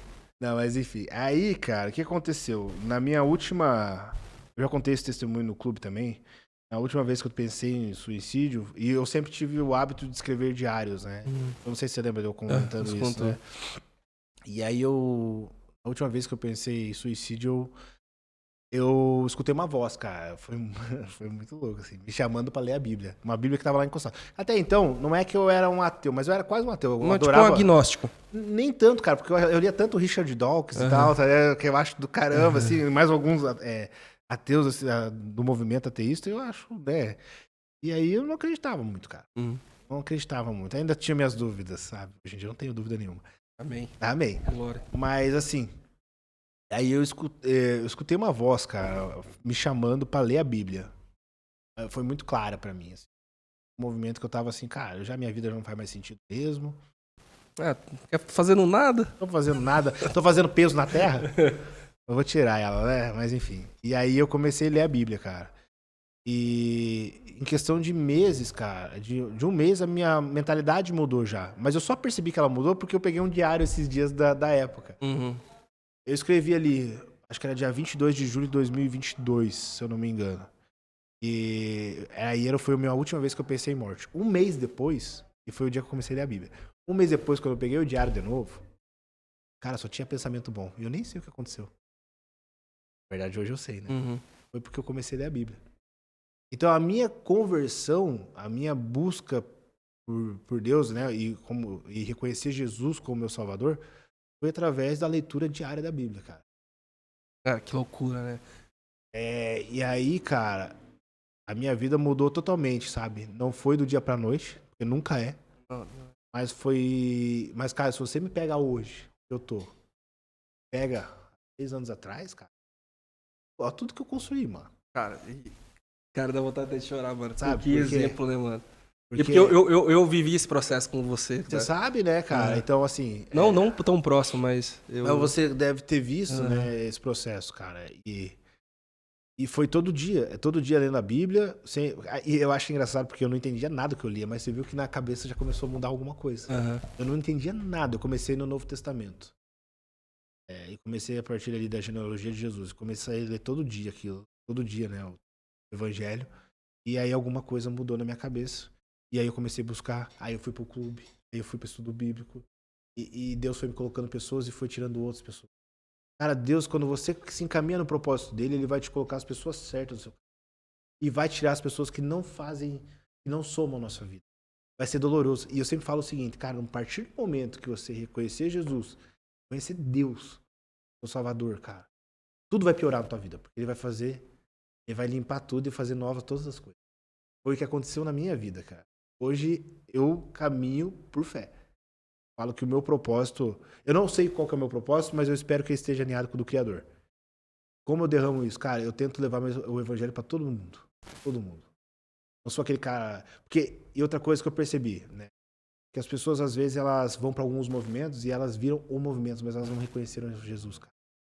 Eu não sou... Efeito manada. É o que tá acontecendo muito hoje em dia. E é igual o Charles Spurgeon fala, né? Que me mostre um convertido emocionado e eu te mostro um convertido que para de ser cristão quando a emoção acaba. Porque hoje em dia é muito legal ser cristão, é muito legal você ir numa igreja que você sente a emoção. Mas, cara, a fé não é sentir. A fé é ter certeza, cara. A mesma coisa que 2 mais 2 é 4, a fé é certeza. É que tá em Hebreus 11, 1, né? A fé é a certeza das coisas que se esperam e a convicção das coisas que você... É isso. Então, pra mim, eu tenho muito forte o que é fé. Como que é o passo de fé. Só que, igual o músculo, a espiritualidade é diária. É todo dia. Todo dia orando. A única coisa que Deus quer de você é intimidade e que você seja uma pessoa que peça pra Ele que seja dependente de Deus. Hoje, eu sou essa pessoa. Dependente temente. Dependente temente a Deus. Exatamente. Então, o meu testemunho é esse, cara. Há 3 anos atrás eu tava falido. Eu não tinha 7 reais na conta, com mais de 300 contas em dívida, sabe? Umas coisas assim absurdas. E hoje eu tô bem. Amém. Eu digo. E eu continuo nesse processo. Então todo dia eu peço pra Deus, se não for... Cara, quando nós vamos fechar algum negócio, isso é muito bom, porque eu construí uma empresa muito sólida em conceitos cristãos, assim, sabe? Com pessoas que... Cara, a primeira coisa que a gente fala quando a gente vai contratar alguém na empresa, nosso valor maior é Deus. Essa empresa não é nossa, é Deus. Nosso Deus. E o que a gente entende por Deus? Somos cristãos. acreditamos que Jesus Cristo é o nosso Salvador. Divina Trindade. Então, cara, as pessoas que entram lá no nosso negócio, nossa empresa, elas vão ter claramente isso. Você já viu, tá? Tudo que, cara, a gente tem muitos, vamos dizer, todos, mas muitas coisas mostrando que Deus está lá. Sabe? Uhum. Artefatos que a gente mostra que Deus está naquele lugar. E, cara, se a pessoa não... A gente aceita qualquer pessoa dentro da empresa, mas se ela não tiver condizente com os nossos valores, e principalmente se ela não for cristã, cara, de duas uma. Ou o ambiente vai expurgar ela, ou ela vai se converter. É o que acontece, cara. Não adianta. Até em alguns ambientes que as pessoas podem vir por interesse, como o clube mesmo. Cara, é muito da cara, né, cara? Quando o cara vem por interesse, ele sai. Mas às vezes, quando a pessoa vem por interesse, foi que Deus colocou aquela pessoa pra lá pra ela mudar. Só que ela tem que também querer entender aquilo, cara. Não, é aquele negócio que o Luciano sempre fala, né, cara? O microfone. Dá uma ajustada assim, ó. Tá. Isso. Opa. Boa. Nem vi você falar aqui. Legal. O evangelho é transformador. Ele acolhe, mas ele não aceita. Exato. Então, tipo assim, cara, se você... Tem que ser assim, né, na verdade. Todos os cristãos, eles têm que acolher. Mas para você ser salvo, aí você tem que passar por uma transformação. Porque o processo de evangelização e de você se converter, ele é transformador. Você tem, digamos que, pecados ali que você precisa reconhecer. Pecados de estimação, né? De estimação, você precisa reconhecer e realmente abdicar de todos, obviamente, né? E é muito sobre... Eu gostei da sua fala, cara, porque eu me identifico muito. Uma certeza que eu tenho... Cara, eu sou cristão. E qual que é a função do cristão? Vamos falar. Eu não vou salvar ninguém, velho. A salvação individual. A salvação individual. Eu não vou converter ninguém, cara. Cara, o problema é seu, se você aceita ou não. Mas minha função como cristão é pregar a palavra de Cristo e te falar, cara, é assim, converteu assim, é o conhecimento que eu tenho, o porquê, é dar o testemunho. Cara, muito obrigado pelo esse testemunho. Quantas pessoas hoje estão na sua situação agora, cara? E vendo que, pô, se esse cara conseguiu, o cara tava falido, não tava com pensamentos bons, o cara tava em depressão e conseguiu virar. E como é que ele virou? Ambiente certo. Como ele virou? Se convertendo. Como ele virou? Se decidindo. É decisão, cara. É decisão. Eu vou falar pra você, ô Tonhão, a minha volta, porque, tipo assim, eu sempre fui cristão, mas quando eu fui pra... Que loucura, né? Quando eu fui pra universidade, não pela ideologia da universidade, porque eu tava concentrado, cara, meu negócio era fazer robô, era estudar, era trampar, e era isso, cara. E, tipo, eu me distanciei da igreja. Não na igreja, do cristianismo em si, não sobre a igreja. E a volta...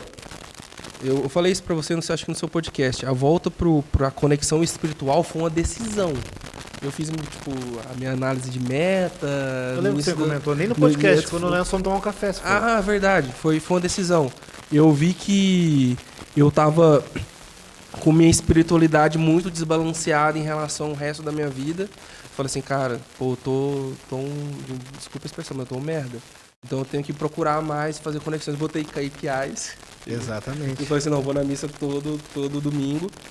E aí, cara, o Luiz, numa visita que ele fez, cara, ele me chamou pro clube. Eu falei assim, vamos lá. Então vamos lá no clube. E aí, cara, foi lá que eu agradeço muito. Eu vi o João falando, eu vi o Lucas falando, eu vi o Luciano, cara, falando. E acho que o David também. E os caras falavam tanto, tipo, de uma forma tão, cara, com propriedade sobre a Bíblia, que eu falei, cara, a próxima leitura que me motiva é essa, porque eles contaram a história. Tipo, me lembro, acho que o Luciano contou a história de Raquel. Esther, isso, justamente, a história de Esther. Aí eu li o livro de Esther depois, a história de Davi, depois fui fazendo as conexões, sabe? Então foi assim que eu me conectei muito sobre a Bíblia, e aí foi muito legal, porque eu decidi, mesmo que de uma forma fraca, a fazer a conexão. E, cara, isso é muito importante. Quando você se torna cada vez mais cristão, o Luciano fala isso muito também, né? Quando você tem mais conhecimento, a sua responsabilidade aumenta. E a sua responsabilidade aumenta por consciência mental e espiritual. E, tio, isso é verdade. Quando você está mais próximo, quando você está no processo de transformação, é pressão. É pressão, e é pressão espiritual. E eu sempre falo, cara, como se fosse uma garrafa de PET. se tem uma garrafa de PET cheia de água e você aperta a garrafa, e ela tá aberta, obviamente, o que sai? Água. Adianta querer que saia refrigerante? Adianta que saia café? Não sai, cara. Mas se você decidiu que naquela garrafa, eu vou falar que um suco, qualquer que seja, ou um café que você quer que tenha naquela garrafa, seja digamos que o Espírito Santo, o que você precisa fazer? Ela precisa sair o que tem dentro Colocar coisas novas dentro. pra colocar coisas novas dentro. Então isso é pressão, mano. Por isso que pressão é uma dádiva. Seja espiritual, seja física, seja emocional. Se você passa por pressão pessoal, física, pressão física, exercício, o que acontece? Você evolui. Pressão espiritual, o que isso acontece? Evolui espiritualmente. Pressão psicológica, o que isso acontece? Você evolui psicologicamente. Então, muitas vezes, na verdade, a maioria das vezes, pressão é uma dádiva, cara. Então, tipo, é essa conexão que eu trago. E é muito legal, cara, que pra mim, na sua história, você decidiu. Você teve uma inspiração, você teve uma decisão que você ia começar a ler a Bíblia. E daí você decidiu que você ia começar a entrar, acompanhar esses ambientes.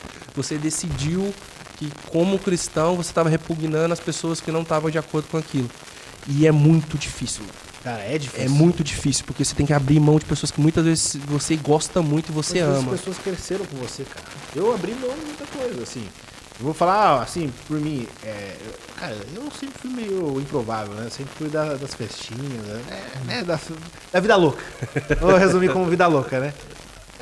Cara, eu usava bastante coisa ali também. Enfim. Mas, cara, e aí, nesse processo todo, aí até o ponto, assim, que um tempo atrás eu fui numa festa de uns conhecidos ali, cara, e tava tudo bem. Né, o churrasco ali, beleza?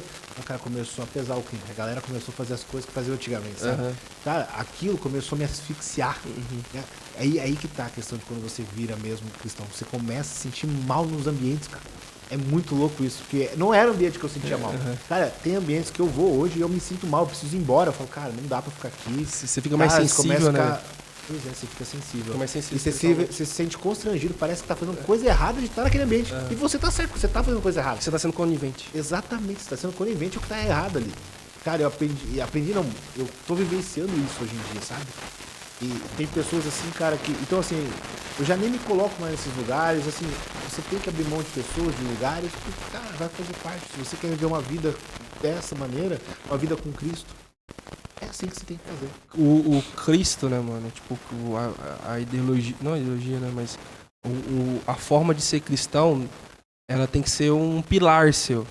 E você não pode vender seus pilares. Não, valores são inegociáveis, cara. Valores são inegociáveis. Sabe por quê, cara? Quando você tá no meio corporativo, o que mais acontece, mano? É nego querendo te derrubar, é nego querendo puxar seu tapete, é fazendo coisa, tipo, ataques. E você, o natural é você retribuir na mesma proporção, sabe? E não, você não faz isso, cara, porque independente se você vai crescer de uma forma errada. E cara, assim, ó, eu ainda vou dar esse testemunho, tá? Eu ainda vou dar esse testemunho. Mas pequenas mentiras que viram grandes mentiras, que você às vezes fica calado e você não se posiciona, pode custar muito caro, velho. E a partir do momento, eu vou contar esse testemunho uma vez ainda, Tonho, quando as coisas vão dar certo, no nome de Jesus. Eu me posicionei, mano. Nossa, cara do céu, velho. O que começou, mano, eu passei por umas guerras, cara, que chegou a ser absurdo, sabe? Mas eu me posicionei. Mas a partir do momento que eu me posicionei, cara, que eu me posicionei primeiro com Cristo, eu falei assim, chega. Não aceito mais isso. Cara, as coisas começaram a mudar, mano. A cabeça começou a mudar, a energia começou a mudar, começou a destravar algumas coisas. E por isso que eu vou falar que, tipo, quando isso chegar num resultado mais palpável, eu vou dar esse testemunho, porque desdobrou de uma decisão. De uma decisão de falar assim, não chega isso, tá, eu tô errado. Jesus, me desculpa, eu tive consciência que eu tava fazendo coisa errada, mesmo que eu não tava fazendo de forma direta, mas eu tava calado, eu me calei, eu omiti, agora eu não aceito mais isso, eu não vou fazer mais isso, custe o que custar.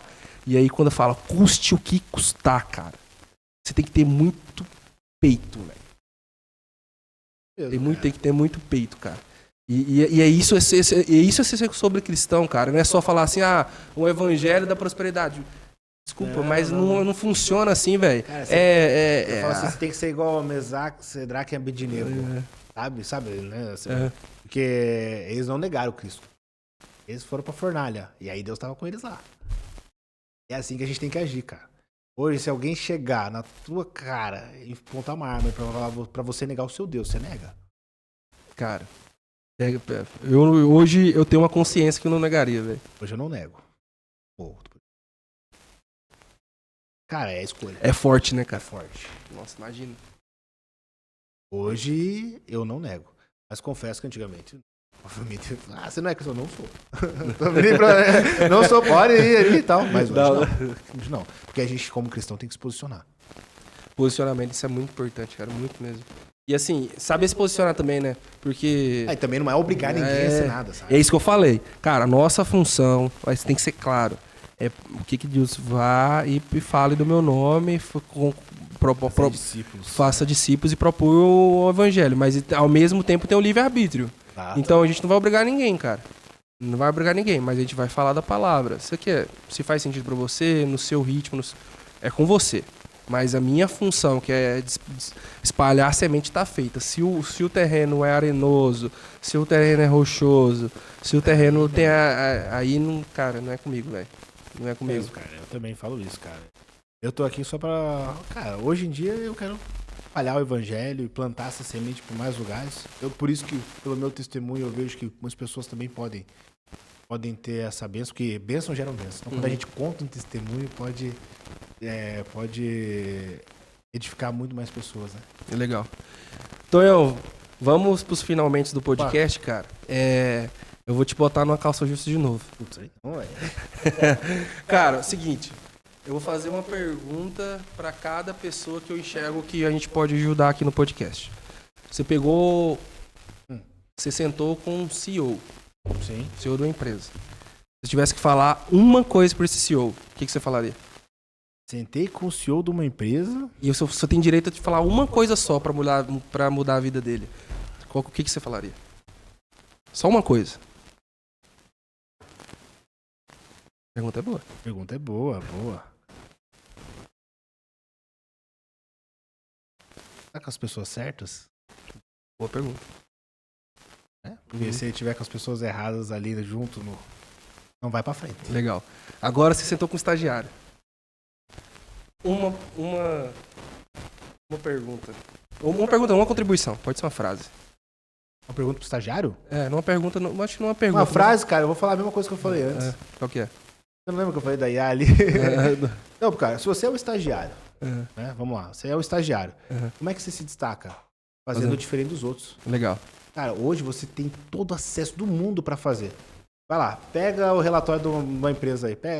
Cara, arruma um jeito de criar uma solução, joga os relatórios dentro de uma IA, vê o que você consegue melhorar, dê várias opções. Cara, só o fato de você sugerir isso já é diferente. Legal. Um gerente. Gerente? Pergunta ou... Pode ser contribuição. Uma contribuição, tá? Fala assim uma coisa só. Tal. Cara, eu vou sempre entrar em pessoas, né? Não, mas não vale repetir, né? Aí acabou, pô. Não vale repetir. Gerente, cara, o que eu faria pra um gerente? Ele pode ser estratégico também. Gente. Ele pode ser. Seja mais estratégico. É uma resposta. Mas é uma resposta. Não, sim, porque sim. O que acontece, cara? Mesmo você estando no nível tático, o que eu vejo nas empresas? O cara, ele não entendeu o papel dele. Cara, eu quero que ele trabalhe o menos possível. No operacional. Seja menos operacional. Mas ele só vai conseguir fazer ainda sendo mais estratégico. Cara, se eu olhar lá pro cara e ele tiver de mão cruzada vendo todo mundo, braço cruzado, agora você vai entender o porquê. Porque quando a gente tá nesse meio de gestão, a gente entende. Se ele tá de braço cruzado vendo a galera funcionar, ele tá a par de tudo. Agora, se ele tiver executando um operacional, os caras estão fazendo o quê? Ele não tá vendo o que a galera tá fazendo, entendeu? Esse é o meu ponto de raciocínio, entendeu? Então ele tem que ser mais estratégico. Eu acho que foi bom esse. Sim, isso é uma boa mesmo. Um profissional liberal. Um profissional liberal, o que eu tenho de contribuir? Galera, que vai participar aí. Não vale falar pro pessoal lá da Trinitar que vai Eles participar. vão vir todos aí? Vão vir todos. Ih, Não, mas não eu dá não falei dica. mal deles, não. Não dá dica. Eles têm que se virar. E não vai estar tempo deles. Não, claro. Quando que eles vêm? Já tá projetado. O Uber é amanhã. Amanhã, né? Eu acho que ele comentou alguma coisa mesmo. Tá, vamos lá. O profissional liberal. Cara, dá um jeito de escalar. Legal. Pensa fora da caixa pra escalar. Porque você tá vendendo seu tempo. Geralmente o profissional liberal ele vende o tempo dele, né? Como que eu posso fazer pra escalar esse meu tempo? Legal. Último, Pensa fora da The caixa. Last Call. Só que essa vai sair...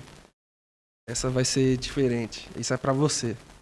Se você tivesse a oportunidade de marcar um café com alguém, quem seria? E aí, não existe barreira temporal, tá? Pode ser o Winston Churchill, se você quiser. Tipo, voltou no tempo, você tá lá na Segunda Guerra Mundial, sentou com o Churchill, falou assim, e aí, irmãozinho, o que você faria no meu lugar se eu tivesse tal coisa? Eu dei um exemplo assim, pra você entender. Sim, não, é temporal, né? Eu gosto muito do Barão de Mauá, cara. Barão de Mauá? Barão de Mauá, eu acho que poucas pessoas sabem a importância dele pro Brasil. O que ele fez. Legal. Sabe? Ele foi um grande industrial e o governo ferrou ele. Simples, a história é essa. O governo ferrou ele. Mas o Uruguai, a galera levanta estátua pro cara, porque ele montou o Banco do Uruguai, né? Legal. Mas ele foi ferrado pelo governo. Legal. É o que realmente estava trazendo a diferença pro país na época, assim. O livro dele é bem legal, inclusive. Barão de Mauá. Mas por quê? Tipo... Porque ele realizou. Ele Tipo, que realizou. pergunta você faria pra esse cara? Tipo, sentou no café e... eu tenho 10 minutos com você pra tomar um café, um expresso. Vamos lá.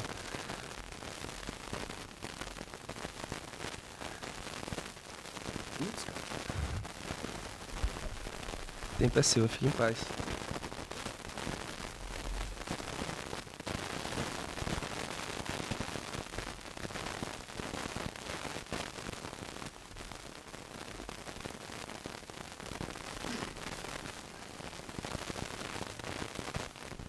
Ai, eu perdi. Qual que é a sua lição mais importante? Legal. Tem muito. Legal, Daniel. Sabe uma pessoa que... Mas Jesus Cristo não entrava nessa. Entrava. Ah, não, eu quero voltar, pô. Eu achei que era empresário. Não. Não. Temporal. Não, eu achei que era só no âmbito empresarial, pô. Eu falei qualquer pessoa atemporal, fui claro. Mentira. Foi sim. Ah, então eu interpretei errado. Erro de interpretação meu. Mas se fosse Jesus Cristo, o que você perguntaria pra ele? Cara, eu nem ia perguntar nada. Eu falei só, me salva. Me Legal. salva. Tem muito- Cara, acho que Jesus Cristo é muito roubado. Você fazer. É muito roubado. Essa resposta é muito roubada. Essa é muito roubada, cara. Mas eu quis trazer- perguntaria- Eu quis trazer meio que o Barão do Mauá porque eu vejo que as pessoas não têm... não sabem a importância que uma figura de um industrial brasileiro teve aqui. Não, A gente geralmente vai pra fora. Pô, eu quero falar com o Elon Musk, quero falar com o Jeff Bezos. Eu adoro os caras também. Eu acho que, cara, o que Jeff Bezos faz na Amazon é sensacional, assim. O flywheel que ele teve de gestão ali, putz, sensacional.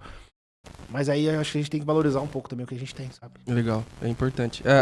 O que a gente já teve, que é a história. E a verdade é que o brasileiro tem muito a síndrome do vira-lata e não sabe o quanto de inovação, desenvolvimento tem no Brasil, cara.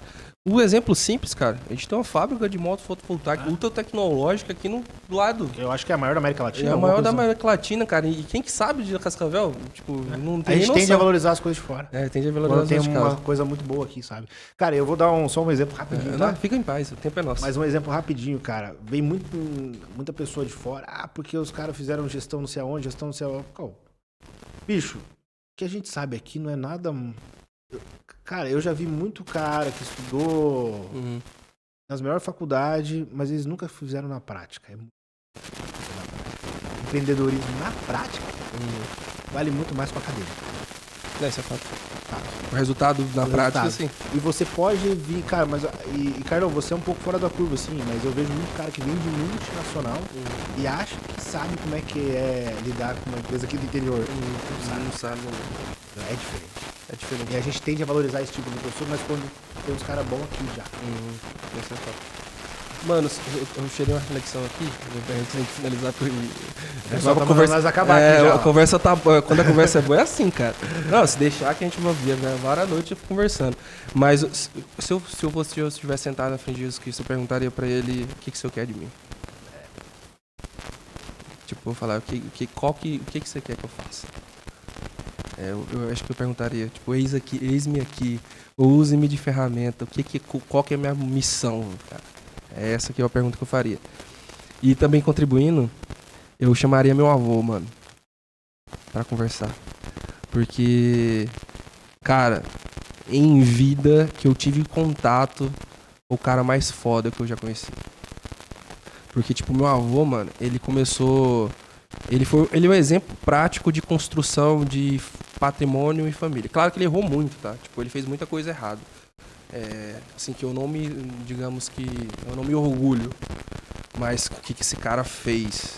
O que esse cara foi? O que ele construiu? Mano, eu não conheci ninguém, assim, de próximo... Realmente vivendo a história, né? Eu conheço, tipo, cara, já conheci alguns bilionários, mas eu não vi como os caras fizeram. Eu não conhecia a história deles. Eu não consigo modelar. Eu consigo modelar, inclusive. Mas não é sangue, tá ligado? Tipo, e aí sobre valorizar o que é de dentro, né? É o DNA, né, cara? Então, tipo, eu trocaria ideia com meu avô. Por quê? Porque ele já morreu. Tipo, e... Pra você ter ideia, mano, a ligação... Eu sou bom... Eu acho que eu tenho uma boa construção em raciocínio lógico, em matemática. Que o cara que me ensinava... Era meu avô. Eu ensinava tabuada. Sério? Sério. E, mano, no momento que eu mais, tipo assim, na minha crise existencial de 4 anos, onde, tipo assim, cara, eu era o cara bom em matemática. Eu era muito bom. Acho que ainda sou, né, obviamente. Mas eu cheguei na tabuada de 7 e eu não saía, mano. E aí ele me... Cara, isso até arrepio, velho. Ele me instalou um rádio muito fodido. Tipo, ele me instalou um chip muito foda, cara, muito foda. E a gente tava estudando pra tabuado. E ele sempre passava tabuado comigo à tarde, um dia antes das provinhas, né? Que costumava ser na sexta-feira. Prova oral? Costumava ser na sexta-feira. E, mano, não saía. E aí eu falei, vô, cara, tipo, chorando, sabe? Eu não, pô, sabe aquele moleque não gostava de perder? Então eu não gosto, mas o orgulho foi um pouco mais tratado. Mas na época eu não sabia, cara. Eu não sabia e o meu avô... Não... Calma, você estudou? Estudei. Tá, você quer aprender? Quero aprender. Então nós vamos sair daqui quando você passar essa tabuada 3 vezes sem errar, cara. Cara, foi a primeira vez, eu tinha 4 anos, foi a primeira vez que eu estudei, e aí talvez eu tenha estudado, tipo, varado muitas noites por isso, que eu saí, que eu continuo estudando de tarde até a noite, até a gente saiu na mesa, até quando saiu a tabuada, velho. Tipo, isso ficou na minha cabeça, velho. Ficou construído, assim, sabe? Tipo, ficou forjado, velho. Foi como se fosse sabe aquelas forjas de cavalo que pegou o maçarico e fincou? Tá no meu cérebro isso, velho. Então, tipo assim, todas as vezes que ele... E ele falou assim pra mim, cara. Do jeito dele, mas eu lembro, eu construí dessa forma. Que eu não vou... Cara, eu tinha 4 anos. Ele falou que, cara, quando a gente tá no pior momento... Tipo, quando a gente tá no fundo do poço, quando a gente tá, tipo, destruído, é um bom sinal. Porque, tipo, depois sempre de um vale existe um topo. Então, tipo, o estar no fundo do topo, do poço, é um sinal, é um indicador que daqui pra frente vai ser bom. No fundo do poço você não tem a palma de passar, né? Não vai dar pra afundar mais, pô. Às vezes tem um arcabouço ali com uma portinha. Mas, cara, isso deu uma marcada na minha vida. Tipo, e quando eu vi uma foto dele, no dia do aniversário de falecimento dele, tipo, me via isso uns 5 anos atrás, sabe? E o velho era foda. E assim, tipo, eu fazia caminhada com ele nas férias, mano. Tipo, 4 da manhã, tá ligado? Então, tipo, tem muito... 4, 5 da manhã tinha que fazer caminhada. E ele não falava nada, velho. Mas é isso que... Era uma das pessoas ali fora de Jesus Cristo que eu chamaria pra querer trocar uma ideia. E ele falou assim, ó, seu netinho aqui que era da tabuada tá assim. E aí, o que eu faço? O que você acha? Ia ser legal, cara, se eu tivesse essa oportunidade. Enfim, é a minha. Legal. É a minha... Muito legal, cara. Compartilhar. Eu nunca tinha falado isso, cara, assim, no podcast, sabe? Mas bem legal. Tonhão, cara, muito obrigado pelo seu tempo, cara. O nosso projetado era 1 hora, eu tenho certeza que passou disso, porque a conversa foi muito boa. Caramba. Acho que foi um tempinho, né? Acho que passou um pouquinho o projeto. Era 1 hora? O projetado, né? Mas, cara... mas aí vai cortar, não vai aproveitar 30 minutos. Não que cortar aqui, a galera vai deixar ipsilitris, né, cara? Legal, Muito obrigado pelo conhecimento, cara. A gente permeou por muitos conhecimentos aqui. Foi do IA, do cultura de empresa, missão e visão de valores. A gente falou sobre o papel da liderança. A gente falou sobre a importância do network. A gente falou por importância de aproveitar as oportunidades. Vai lá e faz. A gente falou sobre o testemunho, cara. Obrigado muito por você ter feito o seu testemunho, porque eu tenho certeza que vai impactar muitas pessoas. Porque às vezes a gente está num problema, cara, que a gente sabe só é a gente e não é só a gente. E tem pessoas que estão pior que a gente e conseguem dar a volta por cima. Irmão, eu tenho muito prazer, cara, de ter esse tempo com você, mas eu tenho muito prazer de participar dos movimentos com você. Tamo junto, principalmente no clube que a gente está muito próximo. E, cara, obrigado por ser um brother, mano. Obrigado por ter a oportunidade de compartilhar o tempo com você. Não só nesse podcast, mas em vários momentos. Obrigado pela oportunidade de chamar você de irmão. Obrigado pela oportunidade de aprender com você. Vou fazer eu me emocionar aqui agora, velho. Obrigado por poder, cara, aprender muito com você, de verdade. Eu espero que Deus continue lhe abençoando. Eu espero que você encontre cada vez mais seu propósito, que você proponha a passar muito sobre o Evangelho. Que você hoje, cara, lembre-se disso. Você hoje é exemplo para muita gente. Amém? Sim. Cara, Carlão, eu posso deixar minha mensagem final agora? Pode. Pô, você quase fez eu me emocionar aqui, cara. Eu vou segurar as lágrimas. Não, eu quero agradecer também, cara. Muito obrigado por... Eu nunca vim para esse lado da mesa, né? Como eu disse no começo, eu sempre estive entrevistando os outros e nunca como entrevistado. Eu agradeço a oportunidade. Não sei se vai aproveitar muita coisa aqui, mas... Que louco, cara. Se fizer um resumo aqui, cara, vem coisa aí, mano. Joga no Cloud ali que ele faz o resumo ali pra galera. Vou ter que comprar um Cloud, velho. Mas eu quero agradecer muito, cara. Agradecer aí por toda essa nossa parceria que a gente fez nos últimos anos aí. A gente tem, igual você falou, né? Estamos juntos em alguns movimentos. E, cara, eu fico muito feliz de fazer parte da sua vida. E assim, vou ter você na minha vida. Amém, cara, porque... Cara, se tem um cara técnico e xarope é o Carlão, mas a gente aprende muito com ele, cara. Mas eu gosto disso, cara. Que nós somos muito da gestão, a gente é muito de número e você me entende muito bem, cara, e eu aprendo muito com você. Amém, mano. Cara, você é um cara iluminado, você tem muito a ensinar. Esse workshop que você montou pra galera ali no sábado, cara, foi muito edificante. Muito edificante, eu vi muita gente falando que vai colocar em prática. Vamos ver, né? Vamos ver. Vamos ver, mas, cara, você ensina demais, você tem um dom de ser professor mesmo, cara. De ensinar. Amém, mano. E dá pra ver que você gosta de ensinar os outros. E eu acho que o Café com Gestão que você tá fazendo aqui é um propósito pra você na questão de passar esse conhecimento pra muito mais. Amém. Muitas pessoas não vão ter esse acesso, mas vão ter através de você. O papel é ensinar os outros.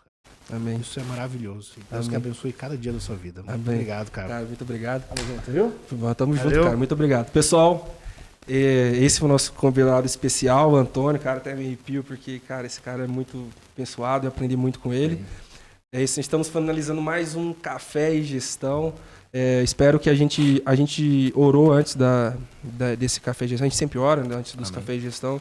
E um dos propósitos nossos é derramar mais do que possível, dar o nosso 1000% aqui para contribuir na vida de vocês através de um bate-papo, tomando um bom café com as pessoas que a gente ama, que a gente gosta. Então vocês vão sempre ver pessoas aqui, sempre vão ser minhas prioridades, as pessoas que construíram muito na minha vida, que a gente tem muito que aprender. Então eu vou sempre dar o palco para essa galera.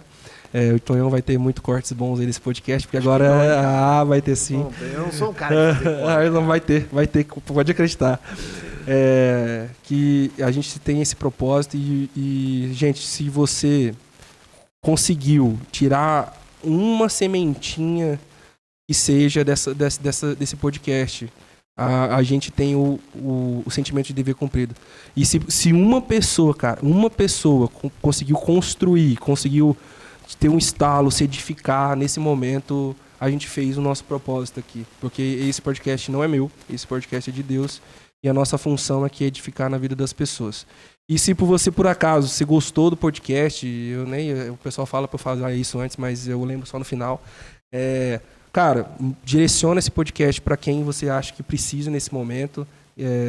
para construir, às vezes está passando por uma dificuldade, precisa do testemunho do Antônio, ou às vezes precisa de algumas dicas, seja de qual nível que for, dá uma curtida no canal, segue, bate no sininho e acompanha a gente no Instagram. Antônio, seu Instagram é importante e o do podcast faça o merchan da sua empresa, isso é verdade. Vamos lá, pessoal.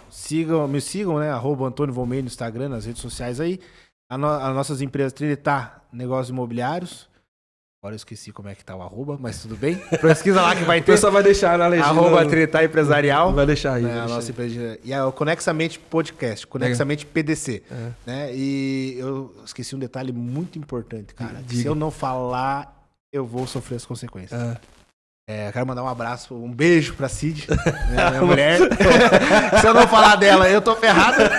Amor, te amo. Vou mandar um abraço pra Marina também, amor, te amo também. Você é muito parceiro. Ninguém quer dormir no sofá. Ninguém quer dormir no sofá. Amém, mano. Obrigado. Mas é que a Cid foi uma pessoa muito edificante na minha vida. Eu tenho que dar esse mérito também. Foi no clube também, né? Foi no clube também. Vamos pro Clube da Prosperidade. @Clube da Prosperidade. @Clube da Prosperidade, é verdade. Isso aí. Muito obrigado, pessoal. Até a próxima. Valeu.